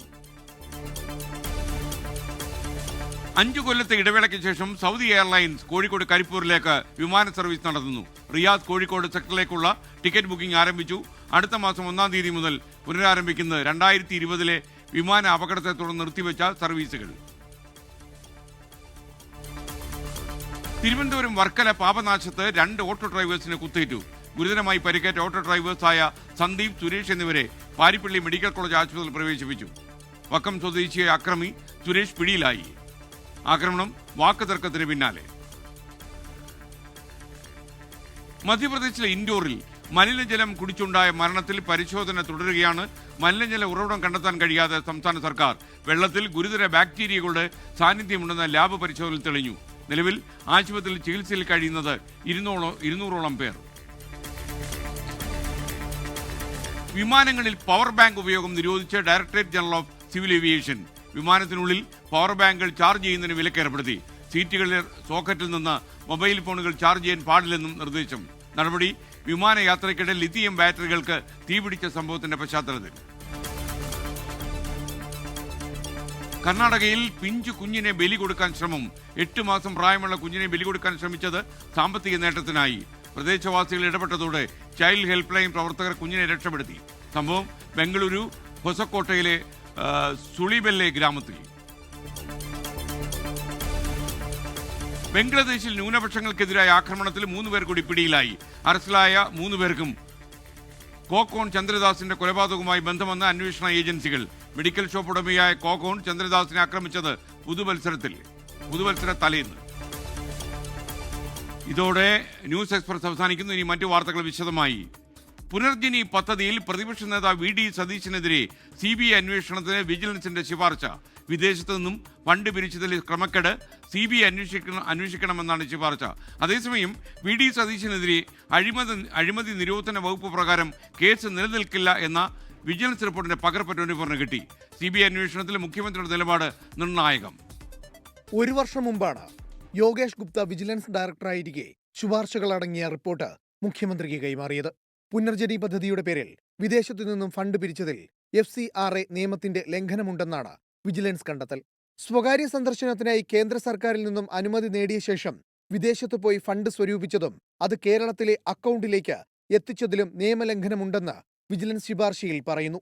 നിയമസഭാ സാമാജികൻ എന്ന നിലയിൽ നടത്തിയ നിയമലംഘനത്തിന് സ്പീക്കർ നടപടി സ്വീകരിക്കണമെന്നും വിജിലൻസ് ശുപാർശ ചെയ്തിട്ടുണ്ട്. തനിക്കെതിരെ ഏത് അന്വേഷണം നടത്തിയാലും കുഴപ്പമില്ലെന്നും രാഷ്ട്രീയമായി നേരിടുമെന്നും വി ഡി സതീശൻ. നമ്മൾ ആരും അറിയാത്തൊരു ഫൈൻഡിങ്, ഭയങ്കര കുഴപ്പം പിടിച്ച എന്തെങ്കിലും ഫൈൻഡിങ് ഉണ്ടെങ്കിൽ ME ഗോവിന്ദൻ പറഞ്ഞവരെ CBIക്ക് വിടട്ടെ, CBI അന്വേഷിക്കട്ടെ. ഞാൻ FCRI വകുപ്പിന്റെ ലംഘനം നടത്തിയിട്ടുണ്ടെന്ന് ഒന്ന് പറഞ്ഞേക്ക്. ഞാൻ പേടിച്ചു പോയെന്ന് പറഞ്ഞു. ഇത് കേട്ടിട്ടേ ഞാൻ പേടിച്ചു പോയെന്നും കൂടി ഒന്ന് പറഞ്ഞേക്ക്. മണപ്പാട് ഫൗണ്ടേഷൻ എന്ന പേരിൽ പുനർജനി പദ്ധതിക്കായി ഫൗണ്ടേഷൻ രൂപീകരിച്ചാണ് വിദേശത്തു നിന്നും പണം സ്വീകരിച്ചതെന്നാണ് വിജിലൻസ് റിപ്പോർട്ടിൽ പറയുന്നത്. അതേസമയം കേസിൽ പ്രതിപക്ഷ നേതാവ് വി ഡി സതീശന് അനുകൂലമായ വിജിലൻസ് റിപ്പോർട്ടും ഇന്ന് പുറത്തുവന്നു. കഴിഞ്ഞ സെപ്റ്റംബറിൽ വിജിലൻസ് ഡയറക്ടറേറ്റ് സർക്കാരിന് നൽകിയ കത്താണ് പുറത്തുവന്നത്. പുനർജനി പദ്ധതിയുടെ പണം വി ഡി സതീശന്റെ അക്കൗണ്ടിലേക്ക് വന്നിട്ടില്ലെന്നാണ് വിജിലൻസ് റിപ്പോർട്ടിൽ പറയുന്നത്.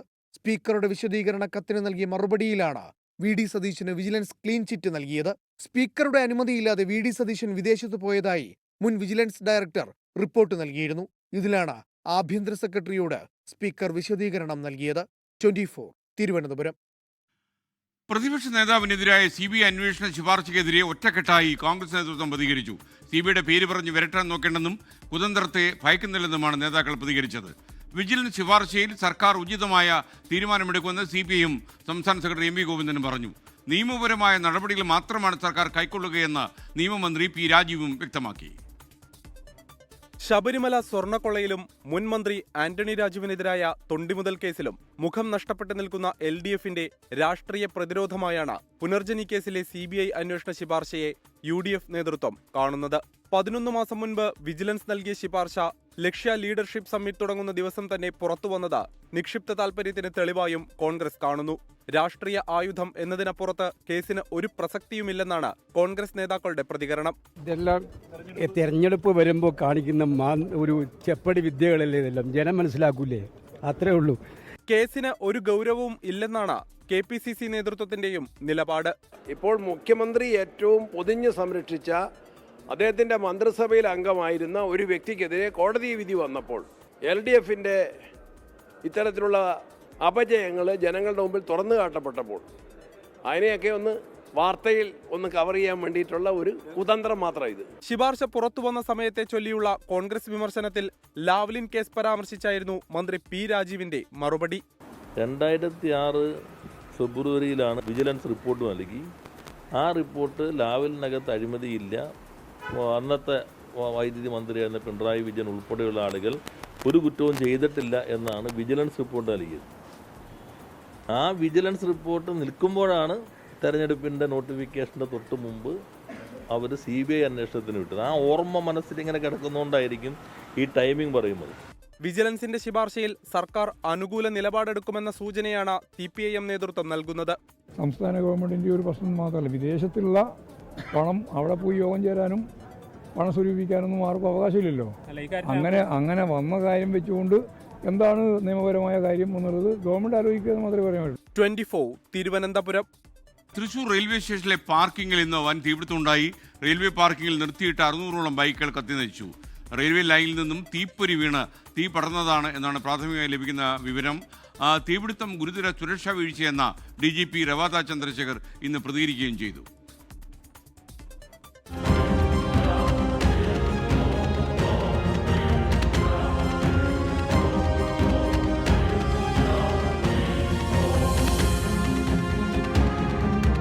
ഒരു 6:20 6:30 ഇതുണ്ടായത്. ഇലക്ട്രിക്കിൻ്റെ ഇത് പോകണ്ടല്ലോ, മറ്റേ ട്രെയിൻ പോകാൻ വേണ്ടിയിട്ട് അതിൽ നിന്ന് ഒരു ചെറിയൊരു സ്പാർക്കിങ്ങാണ് വീണത്. ഈ വണ്ടി നമ്മൾ മൂടില്ലേ കവറ്, ആ കവറ് മൂടണേ കവറിന്മേയാണ് ആ തീപ്പൊരി വീണത്. ഈ തീ പ്ലാസ്റ്റിക് അല്ല, അതിന് തീ ആ കവർ ഊരി കളഞ്ഞാൽ മതിയായിരുന്നു, അതുണ്ടായില്ല. പെട്രോൾ ടാങ്ക് പൊട്ടി. ഫയർഫോഴ്സ് എത്തുമ്പോഴേക്കും പാർക്കിംഗ് ഏരിയ ഒരു തീഗോളമായി മാറി. മേൽക്കൂര ചൂടിൽ ഇടിഞ്ഞു താഴ്ന്നു. ഇതോടെ നടുവിൽ കുടുങ്ങിയ വാഹനങ്ങളിലെ തീ നിയന്ത്രിക്കാൻ കഴിയാത്ത സ്ഥിതിയായി. സമീപത്ത് നിർത്തിയിട്ടിരുന്ന റെയിൽവേയുടെ അറ്റകുറ്റപ്പണിക്ക് ഉപയോഗിക്കുന്ന എഞ്ചിനും ഭാഗികമായി തീപിടിച്ചു. കൂടുതൽ യൂണിറ്റ് ഫയർഫോഴ്സ് എത്തി നടത്തിയ ശ്രമത്തിനൊടുവിലാണ് തീ നിയന്ത്രണ വിധേയമായത്. ട്രാക്കിൽ നിർത്തിയിട്ടിരുന്ന പാസഞ്ചർ ട്രെയിൻ പിന്നോട്ടെടുത്ത് സുരക്ഷിതമാക്കിയതും അപകടത്തിന്റെ വ്യാപ്തി കുറച്ചു. വളരെ ഭീകരമായിട്ടുള്ള അപകടത്തിലേക്ക് പോകാവുന്ന ഒരു പ്രശ്നമാണ്. ഈ വിധത്തിലെങ്കിലും ഇപ്പോൾ നമുക്ക് തീയണച്ച് തൽക്കാലം ഗുരുതരാവസ്ഥയിൽ നിന്ന് രക്ഷപ്പെടാൻ പറ്റിയത്. പ്രാഥമികമായി ഒരു റിപ്പോർട്ട് സർക്കാരിന് നൽകാൻ ജില്ലാ പോലീസ് കമ്മീഷണറോട് നിർദ്ദേശം കൊടുത്തിട്ടുണ്ട്.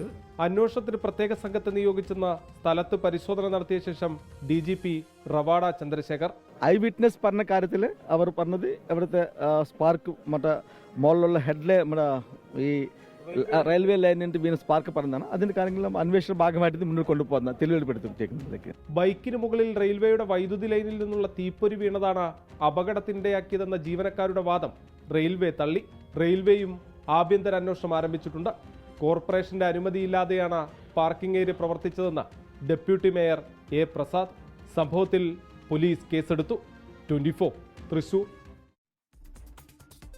എറണാകുളം സൗത്ത് റെയിൽവേ സ്റ്റേഷനിലെ പേ ആൻഡ് പാർക്കിംഗ് പ്രവർത്തനത്തിൽ ഗുരുതര വീഴ്ചയുണ്ടെന്ന് കണ്ടെത്തൽ.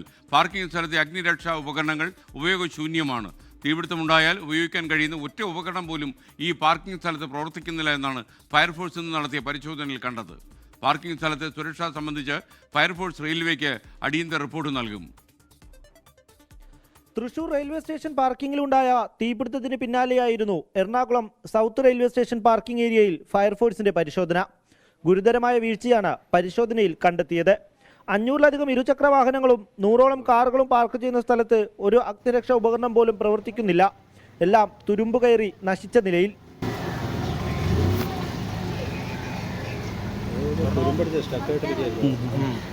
അടിയന്തര സാഹചര്യത്തിൽ ഉപയോഗിക്കേണ്ട വാൽവുകളിൽ വെള്ളമില്ല. വാൽവുകൾ പ്രവർത്തിപ്പിക്കുന്ന സംവിധാനം ഉപയോഗിക്കാൻ കഴിയാത്ത നിലയിൽ. ഫയർ സിസ്റ്റത്തിന് ഉപയോഗിക്കുന്ന ഹൈഡ്രന്റുകൾ, ഹോസുകൾ എല്ലാം ഉണ്ട്. പക്ഷേ ഇതിലൊന്നും വർക്കിംഗ് അല്ല. ആദ്യം തന്നെ നോക്കിയപ്പോൾ വെള്ളം തന്നെ വരുന്നില്ല. അപ്പം നമുക്കൊരു ഈ എറണാകുളം ടൗൺ പോലത്തെ സ്ഥലത്ത് ഒരു ഇതേപോലത്തെ റെയിൽവേയിൽ ഫയർ ഉണ്ടാവുകയാണെങ്കിൽ ശരിക്കും ശൂന്യം എന്ന അവസ്ഥയിൽ പറയേണ്ട അവസ്ഥയാണ്.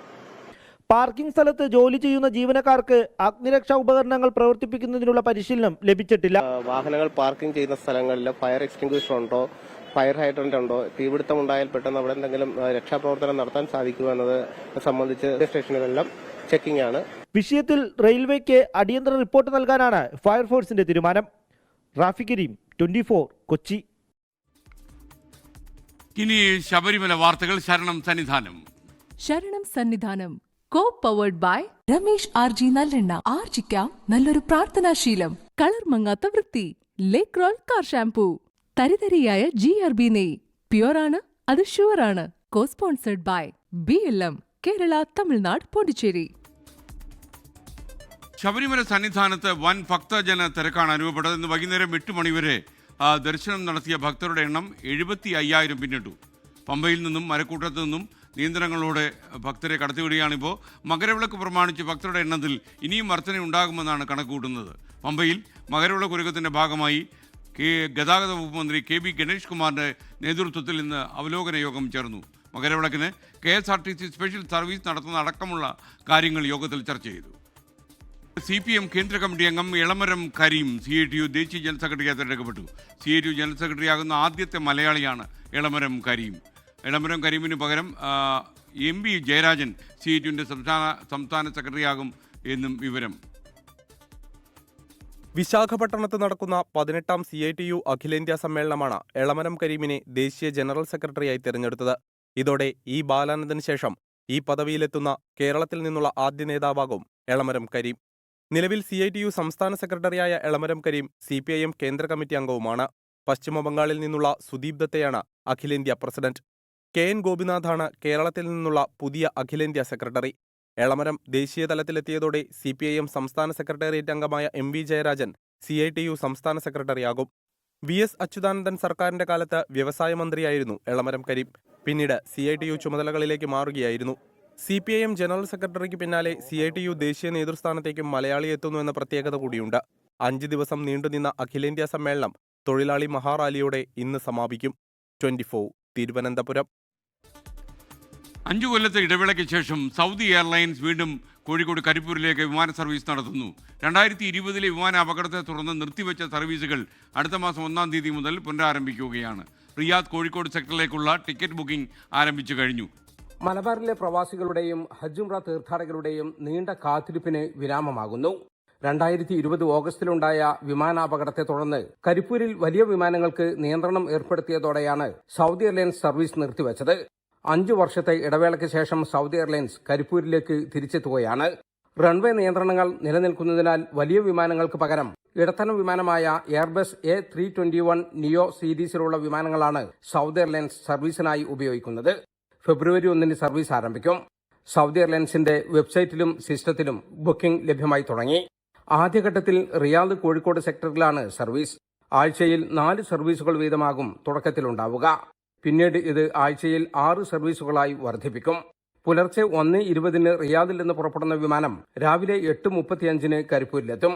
തിരികെ രാവിലെ 9:45-ന് കരിപ്പൂരിൽ നിന്ന് പുറപ്പെട്ട് ഉച്ചയ്ക്ക് 12:50-ന് റിയാദിലെത്തുന്ന രീതിയിലാണ് സർവീസ് ക്രമീകരിച്ചിരിക്കുന്നത്. റിയാദ് സർവീസിന് പിന്നാലെ മാർച്ച് മാസത്തോടെ ജിദ്ദയിൽ നിന്നുള്ള സർവീസുകളും ആരംഭിക്കുമെന്നാണ് സൂചന. പ്രവാസി സംഘടനകളുടെയും യാത്രക്കാരുടെയും നിരന്തരമായ ആവശ്യങ്ങൾക്കൊടുവിലാണ് സൗദി എയർലൈൻസിന്റെ ഈ മടങ്ങിവരവ്. ടിക്കറ്റ് നിരക്ക് കുറയാനും മലബാറിലെ യാത്രാക്ലേശത്തിന് വലിയ പരിഹാരമാകാനും ഇത് സഹായിക്കുമെന്നാണ് പ്രതീക്ഷ. ജലീൽ കണമകലം, 24 ജിദ്ദ. ഈ റിപ്പോർട്ടോടെ ഇന്നത്തെ പ്രൈം ടൈം പൂർത്തിയാകുന്നു. നിങ്ങൾക്കൊരു നല്ല രാത്രി ഞാൻ നേരുന്നു. ശുഭരാത്രി. Good night, good bye. ലോകത്തെവിടെയായാലും ഏത് സമയത്തും 24 വാർത്തകളും ഓഗ്മെന്റഡ് റിയാലിറ്റി പാക്കേജുകളും എക്സ്പ്ലെയിനറുകളും വിശദമായി കാണാൻ ഞങ്ങളുടെ YouTube ചാനൽ നിങ്ങൾക്ക് സബ്സ്ക്രൈബ് ചെയ്യാം.